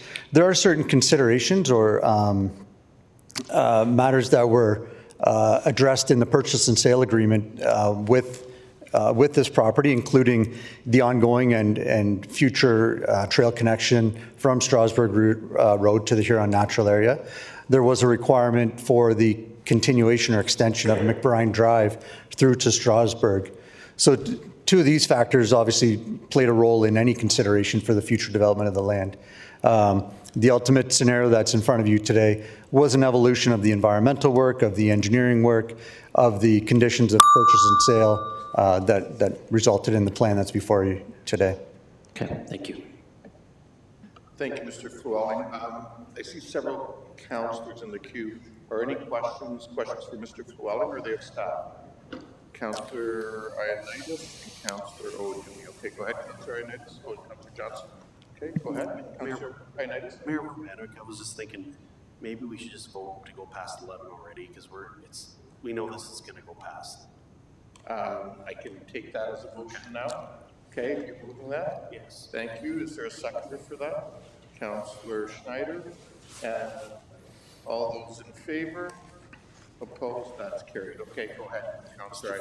Mr. Fluan, thank you for coming in and giving some clarification with regards to Councillor Singh's questions with the development process. Can you just name a list of the many studies that were conducted for this development?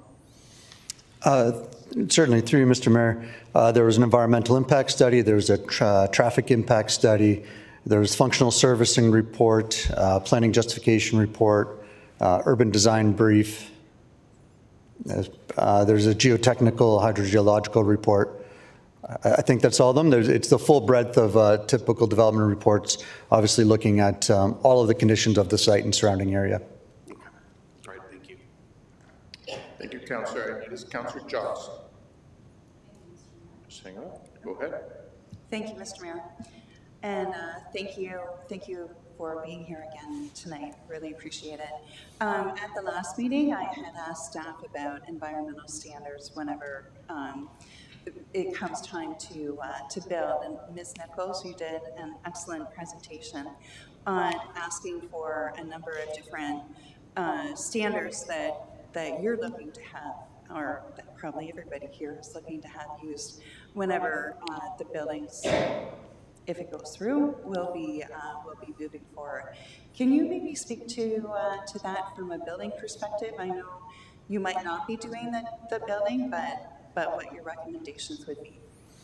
Certainly. So through you, Mr. Mayor, there's a couple considerations with that. As these would be blocks within a plan of subdivision, they would be sold to a private purchaser, and they would be free to come forward with their development plans. But that being said, the city is also approving a set of urban design guidelines with this draft plan. One of the conditions is that they would be implemented. And that provides some standards in terms of, what the building can look like in placement and some of those details. As I mentioned, there's a requirement on some of the lots for an individual environmental impact study to be completed. That might lead to some design changes or considerations based on the individual findings of each lot. So some of those factors are built into the draft plan conditions. As far as some of the other comments, I guess the best we can really do at this point is say that we've heard the comments and take them into consideration. And certainly I'll make sure that that message gets back. Thank you. Thank you, Councillor Johnson. Councillor O'Dooney. Thank you very much. Sorry, you didn't indicate, Councillor Chapman, that you had questions of Mr. Flynn. I'll come to you next. Go ahead, Councillor O'Dooney. Thank you very much, Chair. I just wanted to find out from you with this group, RARE, that you say you're currently in consultation with and having conversations with. is there a possibility, if council does vote for this to move on in terms of approval, is there a possibility of having members of the audience also have an opportunity to be part of that? Is that something that you and your person working with open to that? Through you, Mr. Mayor, I guess that was sort of an informal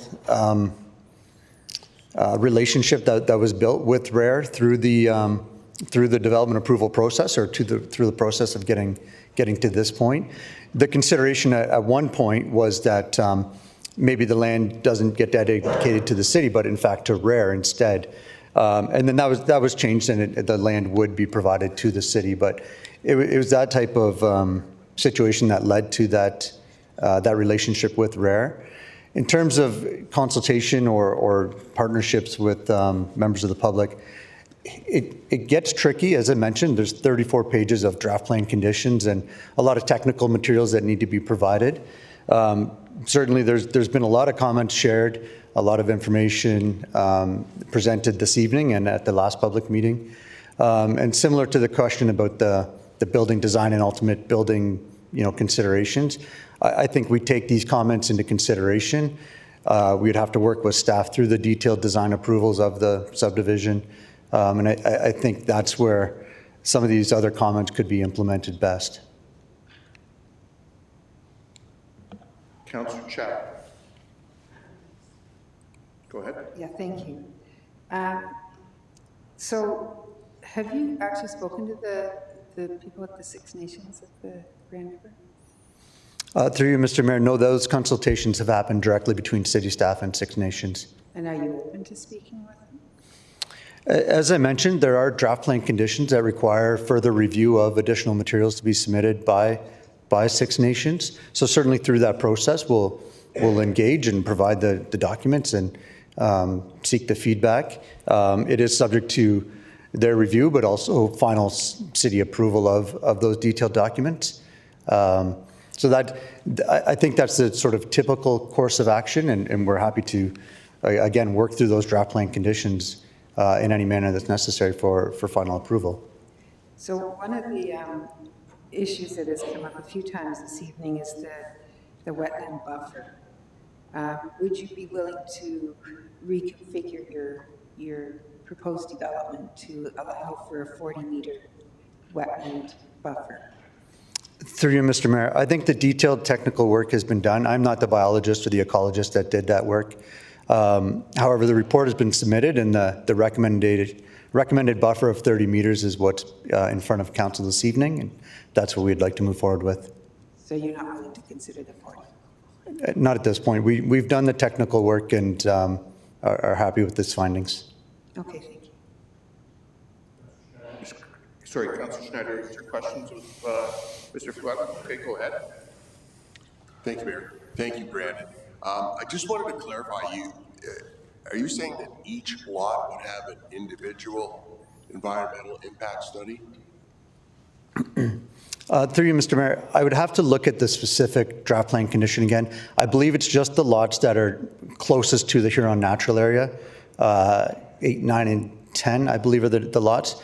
So the ones that are closer to Strasbourg, I don't believe have that same requirement, but any of the lots adjacent to the Huron Natural Area are subject to an individual environmental impact study prior to the development of those lots.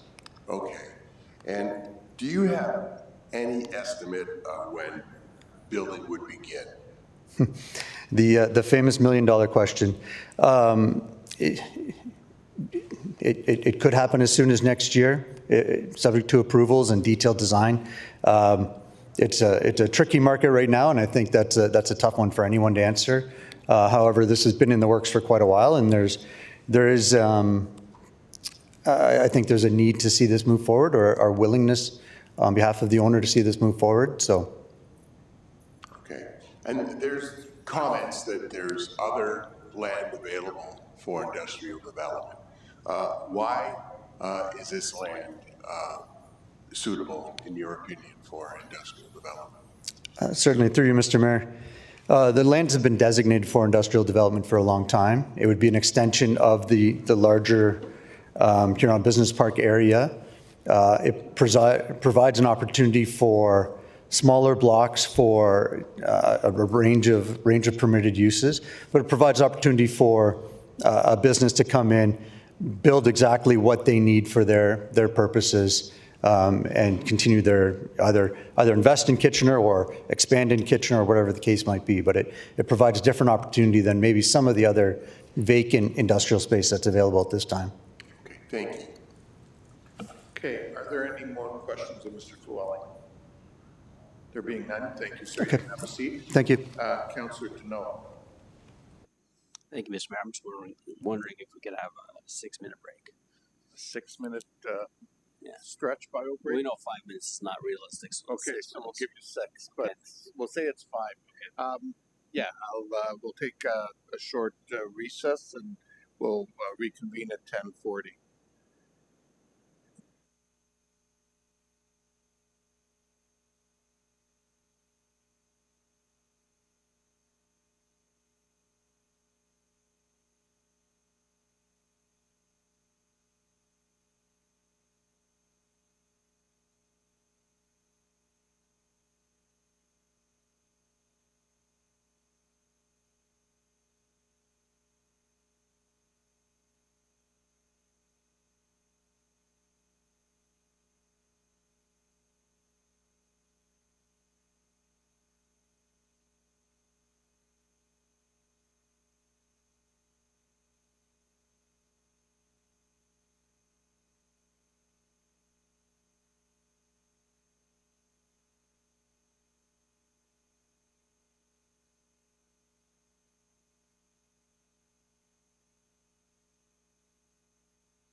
Council, 2-minute warning.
Okay, folks, if we can resume the meeting, please, and we'll move into questions of staff.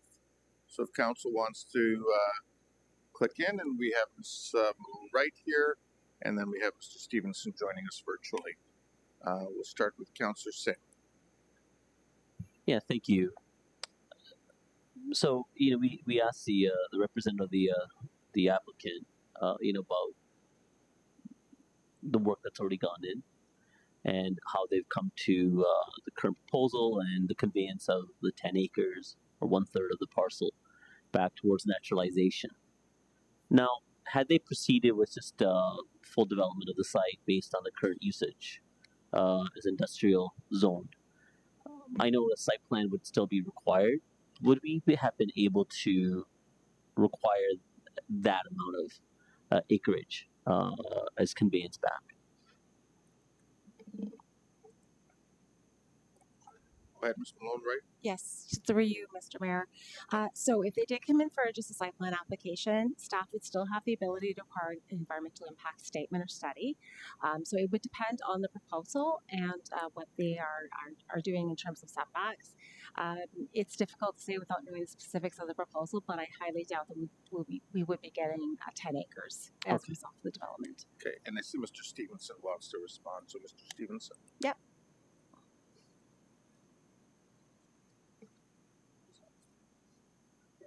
You need to unmute yourself, Mr. Stevenson. Sorry, good evening. As Ms. Malone Wright said, the nature of what would be required under the policies of the Kitchener Natural Heritage System within the OP are dependent on the scale and the magnitude of the project. So there would be some requirement, but it's hard to know exactly what the extent would be.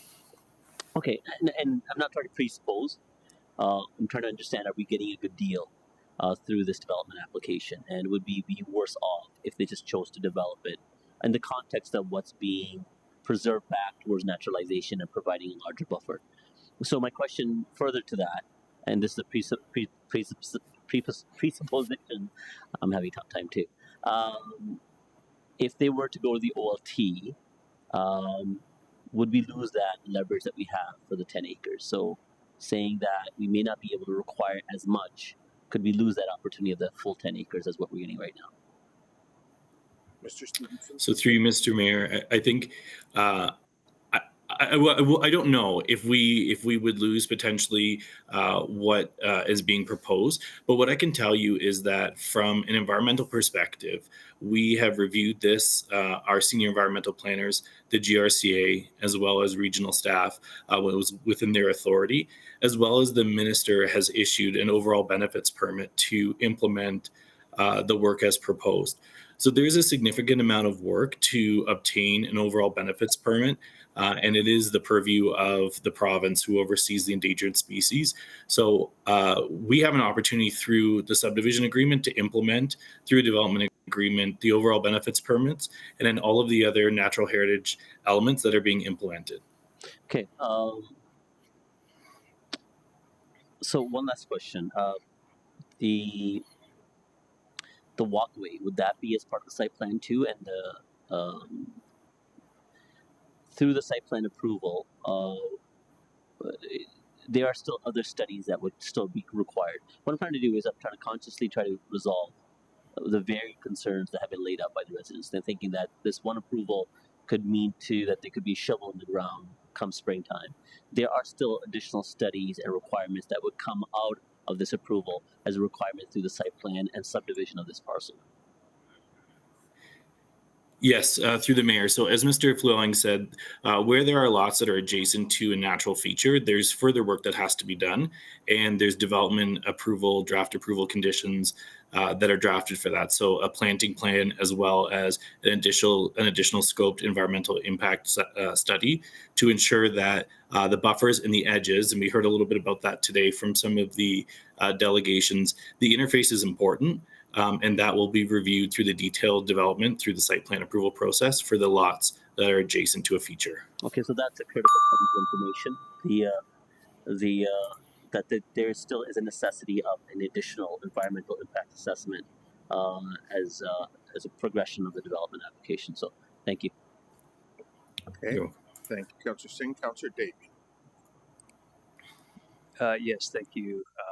Mr. Stevenson, just my question, I think we've asked a lot of questions in this actually committee, but the only one I'd like to reiterate, if I could, is could you explain exactly what the duty to consult with the Six Nations means, and could you characterize how those discussions went, please? Yes, through the mayor. So through the provincial planning statement, there is an obligation to consult on planning matters when assigning land use. So in this case, although land use is assigned, there's a subdivision application, and that was circulated to Six Nations of the Grand River elected council staff as part of our land use planning together framework. The challenge that we have on this particular site is that there is 30 years of history, and I think you heard a little bit about that today. And the review and our consultation on specific development applications is a newer process as we continue to build on that relationship with Six Nations. So as a result, it's kind of an unusual circumstance to have lands that are the land use is already assigned, where there is a overall benefits permit that's already issued by the province, and where there has been a long-standing approval for industrial development. So we really see this as an opportunity to implement some of the themes on what we heard through buffers, through tree plantings. We also know that when we have new applications that are circulated to staff at Six Nations of the Grand River, early information, early consultation gets better results. So it's a little bit more challenging to implement a structure that prescribes the exact number of trees and a buffer size when there's been site-specific work done by qualified professionals that's already been approved through an overall benefits permit that allows for something like a 15-meter buffer, a 1-to-1 wetland replacement, or less than a 10-to-1 tree replacement. So in our conversations with Six Nations staff, we had said that we were proposing a recommendation. We were very transparent and clear about what we were going to be recommending. And it was our idea and our suggestion and their agreement that they would be willing to be a reviewer on some of that work that's done after draft approval. So the negotiations with Six Nations will continue straight through site plan. Yes, there's several conditions. So there's conditions that would require consultation with Six Nations on a detailed post-development plan, an enhanced planting plan for Block 11 and lots 8 to 12, detailed engineering review for stormwater for the constructed wetland, a master tree planting plan and enhancement plan, a streetscape plan, which also has the tree compensation replacements, a tree maintenance report under our tree management policy, landscaping design in the wetland buffer, a monitoring report for the core environmental features, and then those planting plans for lots 1 to 3 and 8 to 10. Okay, thank you. And just actually one last question. I'm just trying to, again, determine authority. So supposing Six Nations, their consult, they just simply said, we don't want you to develop this land at all, period. That's the feedback and discussion. What rights does the landowner have in a situation like that? Let's assume the city even decided to 100% capitulate to that request. I know it's a hypothetical, but I'm just trying to learn and trying to help, because we had a lot of really good questions on the Indigenous consultation during tonight's delegations. Through the mayor. So some of the challenge and the complexity is that the approval that's being considered subdivision is under the Planning Act, and there are other obligations and ongoing discussions about overall accommodation that aren't prescribed by the Planning Act. So in this case, we see this as an opportunity to use the development approval to continue that detailed review, as I mentioned previously. Thank you. So the landowner, sorry, to answer the question more directly, the landowner would have a right to the Ontario Land Tribunal on the Planning Act application. Okay, thank you. Thank you, Councillor Davey. Councillor Chapman.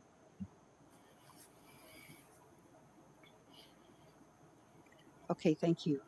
I just wanted to pick up on the plans that were just mentioned. Will these plans, I mean, as they're worked through and addressed, do you see any room for modifications to the wetland buffer, for example, or the number of trees that will be planted? As been requested through the mayor, I see an opportunity. So the EIS is really the overall guiding document that is going to inform the implementation plans. So we have certainly shared the requests from Six Nations to the developer through the detailed landscape plan for the wetland buffer. As an example, through the final design of the wetland, it could potentially change. And that's why our recommendation, our proposal is, given the late stage, to have those draft approval conditions and engage Six Nations further through the technical review. So I do think there's some opportunity. I don't know that we're going to get to a 41 meter buffer. I couldn't say that that would happen, absolute, but the principal idea of having buffers and having native plants within those buffers, removing invasive species, those are all things that we could do through that detailed review. Okay. Another question is regarding the I'm not going to get cumulative impact study, and which was mentioned by one of the delegates earlier tonight. Would you agree to do such a study if this were deferred? So the cumulative impact study, it could be beneficial. It's challenging when we require certain studies for development applications, and we ultimately can't control the timing of when we do receive development applications.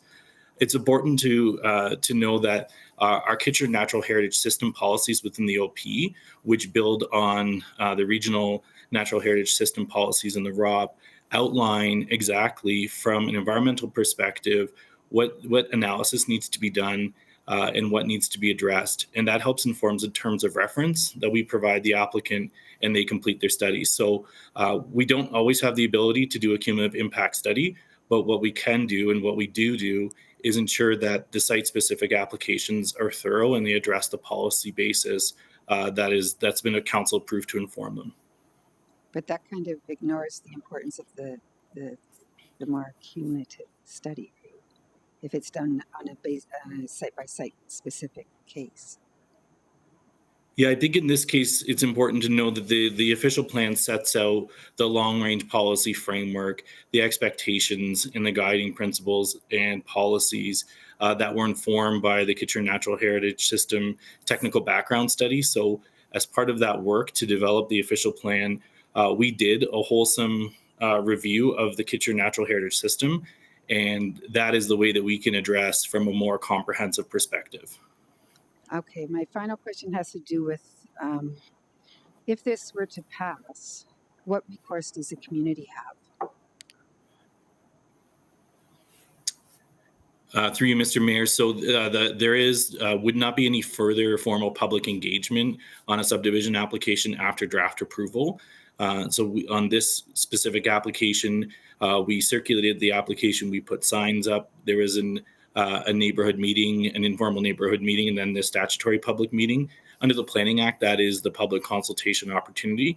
After draft approval, ultimately, it's a review of all of the studies with the agencies and partners like Six Nations reviewing the work, and then ultimately they get approved. And what about appealing to the OLT? Oh, sorry, could you, I don't understand your question about. Yeah, I mean, can the community go to submit an appeal to the OLT for any decision that's made here? Through the mayor, the appeal rights have changed under the Planning Act. There is not what would be called a third-party appeal, which would be what you would know as a resident appeal. Those are no longer enabled through the Planning Act. You have to be a specified person, and that's described within the Planning Act. And that does not include a neighborhood resident. So there would be no right of appeal. And what type of person could appeal? Just a developer of the city? So a specified person is specifically described in the Planning Act. Owner of an airport, operator of a public health infrastructure, a utility. There's a specific prescribed list. Okay, thank you. Okay, there don't appear to be any questions from others. I'm just going to ask one, Mr. Stevenson, if I can.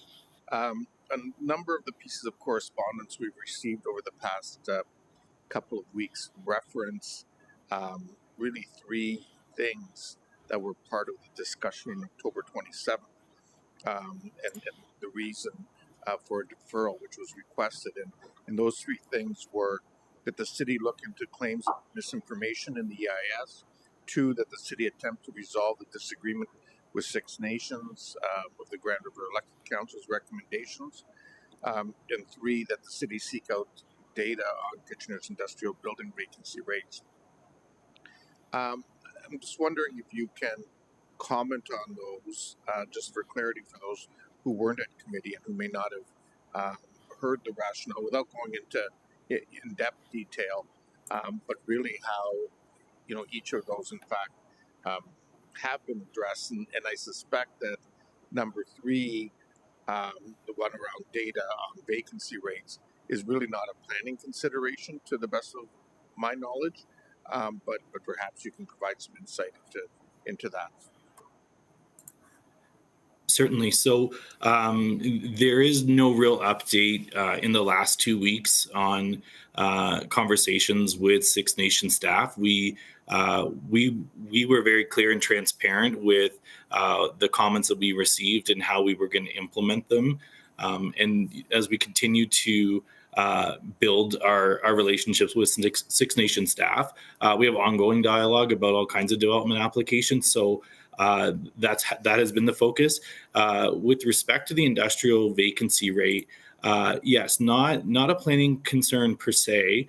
So I did talk with our colleagues in economic development, and I think there's some nuance that's important for why there's a particular need for this type of lot. And so I can confirm that we only received the vacancy for the CMA of Cambridge, Kitchener, and Waterloo combined. And the highest level of vacancy that we understand is in Cambridge at 7%. A lot of the newer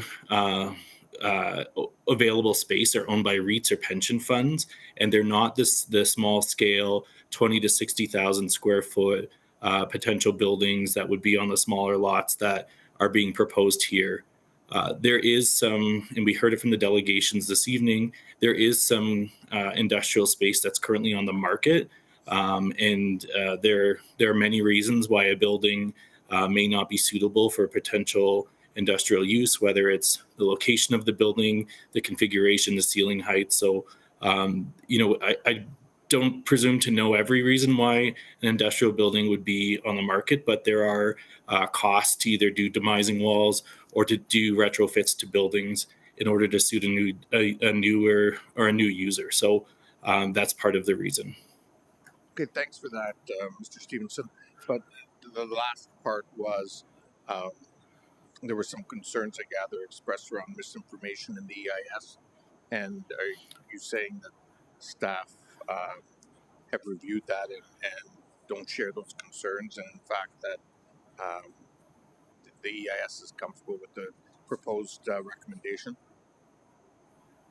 Yes, our staff continue to be comfortable with the EIS. There was some discussion about, I would say, some very specific language within the EIS, but the overall intent and the findings and conclusions are supported by staff. And I know that we received some follow-up email that we responded to on Friday with one of the delegates in that regard. Okay, thank you. And then the last question I will ask, just so that there is absolute clarity. The application that's before us is about dividing the land into a number of lots. The reality is that if the applicant wanted to go ahead, as I believe Councillor Davies suggested to one of the delegations tonight, proceed with an, let's say, Amazon-type warehouse or some kind of large manufacturing facility on the single lot, they have the planning approvals they would need for that right now, as long as it's within the zoning that's on the site, and it would really just be the site plan approval process and so on that they would have to engage in. Yes, that's correct. Because the official plan and the zoning allow for employment uses, and they have for many years, they could develop just with a site plan, which is a process in Ontario that has to be delegated to staff. There was changes to the Planning Act that requires council to delegate that to staff. So there would be no public component, and there would be no need to divide the land, and there wouldn't be an application in front of council, and it could be developed. And there would be no obligation for them to necessarily provide the 10 acres that's being contemplated, correct? I think they would likely propose a different mitigation measure that potentially could be privately maintained, depending on how the site is developed. Through the subdivision, there's the opportunity for the transfer of roads, the wildlife passage, the wildlife corridor, and the wetland. So it's an easier mechanism for transferring the land. and our Kitchener Natural Heritage System policies in the OP support public ownership of any of the natural features. So it is the better process and it's the better end result. Okay, thank you very much. Okay, Council. So there don't appear to be any further questions of staff, we've heard from all of the delegations, including the applicant. Councillor Singh, if I can ask you to bring forward the recommendation coming from committee. Yep. The item has been moved by myself and seconded by Councillor Chapman, arising from the Planning and Strategic Initiatives Committee. Okay, I'll now open the floor to any discussion.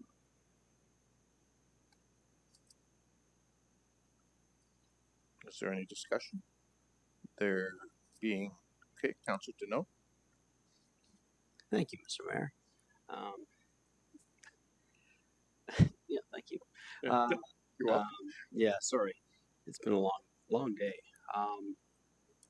So I just want to start by saying when you disagree with another person's view or the facts as they state or as they see it, it's not being dismissive, as some of us were being accused these past few weeks. The great thing about our country is that we're allowed to disagree. And as we honor those tomorrow who have served and protected our freedoms, we must remember people have varying degrees of opinions, and that's okay. It's part of our freedom as Canadians. In this instance, we all sit here on two sides. One side represents those whose facts are that don't touch the HNA. It's a treasure jewel in our city. The other side has a fact that if we will increase protections in the area, we will increase the footprint of the HNA. And who's to say who's right and who's to say who's wrong? It's a disagreement of facts that we must weigh.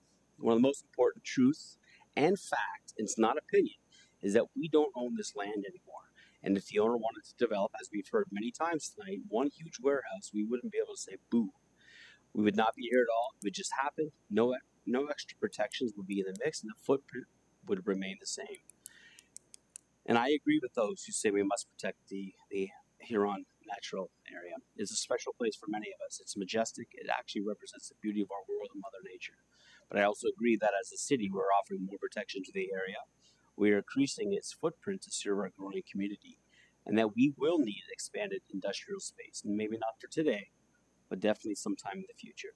And I can't remember the exact question 2 weeks ago, and the owner was asked if they had any other land to develop on, and the answer was different industrial lands are not comparable. It doesn't matter whether they do have other lands or not.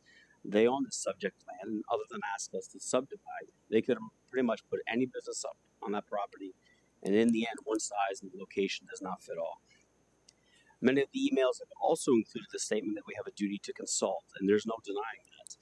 But consult and agreeing on everything are two different things. Negotiations and these conversations, I would say, are going back and forth between the two parties, are about compromise and coming up with the best common ground, and not one side getting everything they wish. That's not how negotiations go.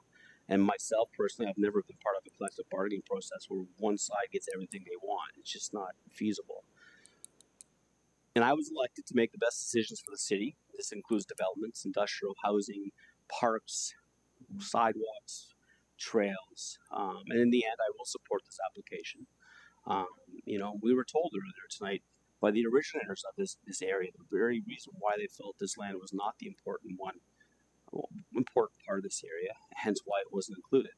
And we've heard that there are far greater parcels of land connected to this area that we should be more worried about in the coming months. And so I do appreciate everybody's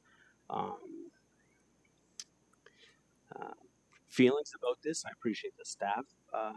This is not an easy decision. And I'll just add personally, and I've said this before, form letters, I'm going to be honest with you, don't get my attention. Myself personally, I'm not going to speak for everybody else around the horseshoe. If you want to have a conversation with me, please just email me. And I know 2 people did so, and I responded to their emails. So, that's all I want to say. Thank you, Councillor Deneau. Councillor Chapman. Yeah, thank you. So I think we would all agree that the Huron Natural Area is unique for its size and for its biodiversity. Um, I am not going to support this application because I don't. First of all, I I will support the dozens of people, whether it's a form letter or not. The fact that they took the time to inform us that they objected to what's being proposed here, to me that speaks volumes. And many people probably support them that didn't speak up or that didn't come to delegate here today.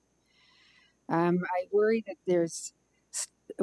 the developer said in so many words, there's an unwillingness to negotiate further to adjust the wetland buffer on the property. We still haven't addressed the things that the Six Nations is bringing forward to us, and yeah, we can say we'll do it later, but why not now? When I brought forward a deferral last time, it was rejected. I was tempted to bring one again forward today, but I know it would be rejected, so I won't do that. I also think, we can't talk about saving or getting rid of this particular property for industrial uses based on the argument that there are other properties that we can acquire in the future from Activa. I don't think that's, I think we don't know what's going to happen in the future with the properties that Activa owns. So we can't assume that in fact they'll be up for acquisition. It's unfortunate that staff isn't talking about acquiring this, and I've never said that I wouldn't acquire this because I want parkland in my own ward.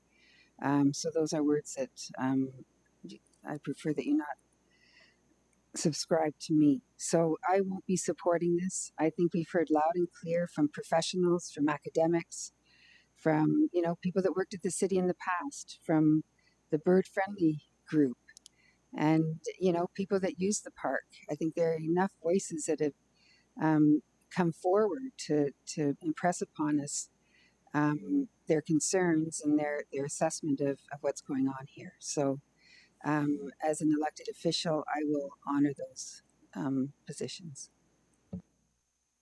Thank you, Councillor Chapman. Councillor Singh. Here, yeah, it's just as shared by others, this is not an easy decision. I think we all chose to run for office and represent our fellow citizens because we care about representing their voices. We care about what you as the residents have to say, but at the same time, we're duly elected to make decisions that sometimes can be contrary to the opinion of general public, because those decisions have to rely on expert opinion. Those decisions have to rely on recommendations by our staff who have the skill sets to guide us as to what needs to be done based on prescribed policies that we have to abide by. And those policies are laid out by the province through the Planning Act. A lot of points have been made tonight, some of which perhaps some have already referenced it. Why doesn't the developer develop somewhere else? Why doesn't the developer give more conveyance towards the natural area? Can we delay this to assess and peer review some of the staff reports that have been that have already been supported by our staff, acknowledged by our staff that they satisfy the conditions and requirements of the zone change application? I understand why you're asking, because you're passionate about this area. You're close to it. And I'm empathetic to your passion. It's not ignored by me. But at the same time, as I said before, it's my job, even if I disagree, just don't callously disagree, but disagree and outline the poignant points why we disagree, why we're basing our decision that's maybe contrary to what you want this council to take a direction on. And those are, again, they have been stated over and over and again, and I think it's important for us to specify once more. There's limited control of this parcel because it's not owned by the city. It's owned by a private landowner. This private landowner already has the necessary designation of usage on this parcel to proceed forward with a manufacturing development. It's not a natural area. I wish it was. I wish perhaps we had taken more time in review and consultation with the public years past when we were doing the official plan and we designated this land as developable. Perhaps we should have taken the necessary time and the public had engaged with past councils when we were about to sell this land as surplus and saying, hey, wait a minute, don't sell this land for surplus. It's crucial and important land that's necessary for preservation towards a natural area. But those were discussions of the past. We're way past all of that. Sadly, we already sold the land. The land is already designated. And now the developer can proceed forward with the application. They're looking to subdivide it. And through the subdivision, as the mayor did ask for the clarification, something I had asked also, are we in a limited control if they proceed to the OLT? Could we lose some of the gains that we're getting through this development application? And the answer is possibly yes. That's a risk that we shouldn't take because we're getting a better deal through this process.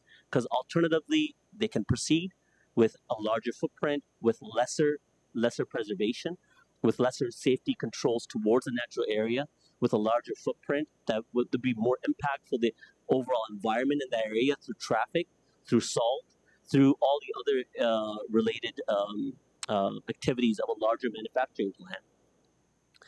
Something that's a smaller site, maybe more warehousing as opposed to large industrial. That's something that I'm taking solace on. Maybe this is a better form of development than what they could do otherwise. So there's, these have been repeated over and over. And I'm coming back to the same conclusion. We are in a better position right now to have the land subdivided rather it being developed based on the current zoning. We're better position of getting the 10 acres towards preservation. We're in a better position that once we approve it, we can continue on having that necessary oversight through the site plan review process to mandate additional environmental impact assessments. So some of the concerns that have been laid out adequately, and I'm not trying to disagree, perhaps there is something, which is fine because it will be further assessed through additional studies. Something will come up if something is there. And I have that confidence in our staff, and that's why I'm choosing to support. Thank you, Councillor Singh. Councillor O'Dooney. Thank you very much, Chair. Can we call the question and can we get a recorded vote as well? Okay. I'm a bit concerned people have been here for quite a while. I believe I have to call a vote. Yes. So it's been moved that we call it to question. Do I need a second for that, Madam Clerk? No. Okay. So all those in favor of calling it to question? Yeah. So do you want a recorded vote for calling it to question? No. No. Okay. So all those in favor of calling it to question? Okay. That's carried. So now a recorded vote has been requested for the main motion. People can vote, please.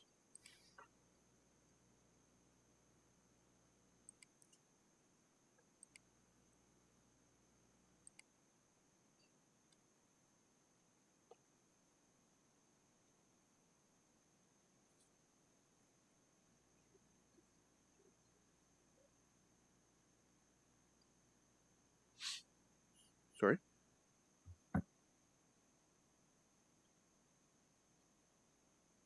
Okay, so that is carried. Any further discussion? Oh, there's no further discussion. Thank you, everyone, for your passion for this. It's clear that the Huron Natural Area is something that's treasured by council and by this community, and we'll continue to work to make sure that it continues to thrive going forward. Thank you, everyone, for coming in.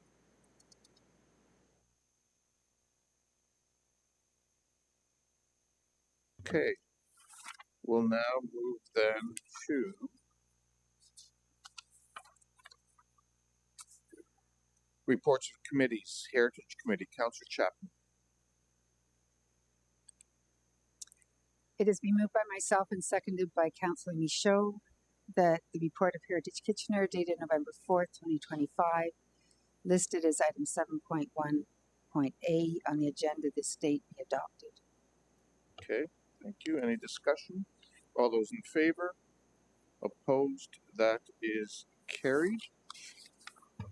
Councillor Singh, balance of your report. Yes, thank you. Moved by myself and seconded by Councillor Chapman. Okay, any discussion?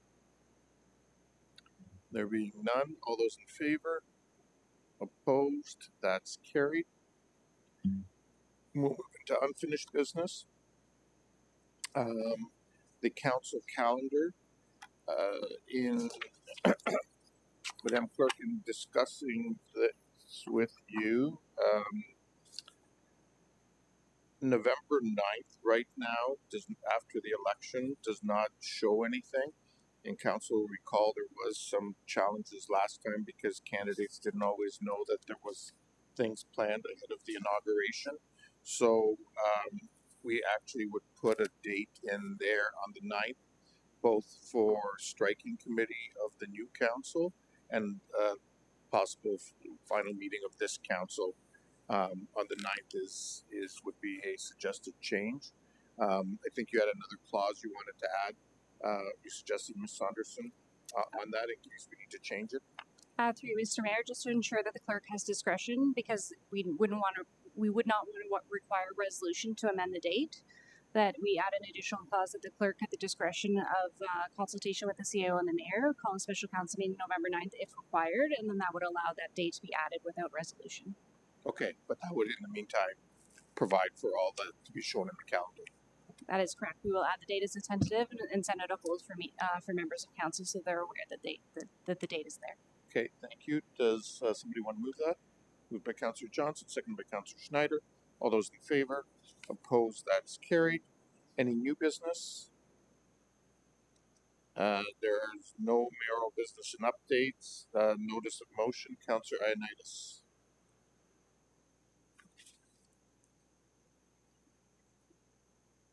Go ahead, Councillor Ioannidis. You're breezing through the rest. Anyways, I'll just read the operative phrase. Yeah, therefore be it resolved that City Council, well, I'll do the title first. Title is Overuse of Salt Winter Maintenance. Therefore be it resolved that City Council urge the Province of Ontario and the Attorney General of Ontario to adopt limited occupier liability legislation that protects property owners and managers and their contractors, including municipalities, from slip and fall lawsuits, provided that they have taken all reasonable steps to follow provincial best management practices for salt use in controlling snow and ice. Therefore, be it finally resolved that the City of Kitchener urged the Province of Ontario and the Attorney General of Ontario to work urgently with key stakeholders, including the Association of Municipalities of Ontario, to develop legislation, including enforceable contractor training and a single set of provincially endorsed standard best management practice for snow and ice management. Could you have a seconder for that motion? Moved seconded by Councillor Johnson. Any discussion? Okay, all those in favor? I wanted to just give a little quick rationale okay, go ahead. Why I brought it forward. I won't be it's just been anecdotally, I've been hearing about this last winter from several folks over the concerns about oversalting and you know, the other municipalities were starting to put forward motions similar to this, and I thought it would be prudent because the timing is now, winter's coming now, so I thought it was a good time to bring this forward. So hopefully I'll have everyone's support and we can send a good message, because really we need some form of a standard for salt use so that, you know, that helps everyone and not pollute the planet any further. Thank you, Councillor Ioannidis. Any further discussion? Councillor Johnson. Yes, thank you, Mr. Mayor. Yeah, happy to second this, Councillor Ioannidis. It's certainly something that I've heard from a number of residents as well. And I think about different areas of the city, one being Lakeside Park, where we have a kettle lake there, and where the neighbors have worked really hard trying to reduce salt themselves. And then you know, whenever people bring in contractors and that to clear their sidewalks, there's a lot of salt used, which is challenging, especially when we live in a litigious society. unfortunately. So anyhow, thank you for bringing this forward. Happy to support it, and happy to see it go further. Thank you. Thank you, Councillor Johnson. Any further discussion? All those in favor? Oops, hold on. All those in favor? Opposed? That's carried. Any questions and answers? Administrative reports, Madame Clerk, are there any additional items in addition to the one that listed there? Through you, Mr. Mayor, there is an item arising from caucus, but there is also a gas report listed there, gas infrastructure research. If you can have a mover and seconder for that item, we will display the caucus item on the screen. Okay, I'll deal with the gas one first. Question? Okay, moved by Councillor Davey, seconded by Councillor Johnson. Question? Councillor Davey, go ahead. Yeah, thank you. I was actually pretty excited when I saw this collaboration come forward. I just had one question. I didn't see in the report as a result if we get to retain the data, like if we have ownership of the data once the study is complete for the digital twin. Go ahead, Yes. Mr. Esifan. Through the mayor, yes, we own the data, and the data will remain for us. What we don't own is the IP that the university would put in developing the tools, so they can their wages, their software is their own, but we own the data, and we partially own the final product. Excellent. And waiting all this time, at least we asked you a question. Just to comment very briefly. Okay, go ahead. Yeah, this is this is a great collaboration with the University of Waterloo, using some very leading edge technology where they essentially recreate our gas system digitally. This is like the leading edge of manufacturing as well in this space, where they can test systems, they can run infrastructure tests and that sort of thing to really save us money in the long run by leveraging, in some cases, artificial intelligence as well. So yeah, really happy to see this sort of forward-thinking, innovative partnership. Okay, thank you. All those in favor? Hold on. Do that again. All those in favor? Opposed? That's carried. Madame Clerk, the additional item. Okay, somebody care to move that? Moved by Councillor Schneider, seconded by Councillor Ioannidis. All those in favor? Opposed? That's carried. Motion for 3 readings of the bylaws. Are there any late starters, Madame Clerk? Through you, Mr. Mayor, with the approval of the planning application for Wyndham Road, there is a late starter bylaw that needs to be added to the agenda. Okay, thank you. So all of the bylaws, including the late starter, moved by Councillor Michaud, seconded by Councillor Waduni. All those in favor? Any opposed? That's carried. Motion to adjourn. Councillor Johnson, Councillor Chapman, all those in favor? Opposed? That's carried.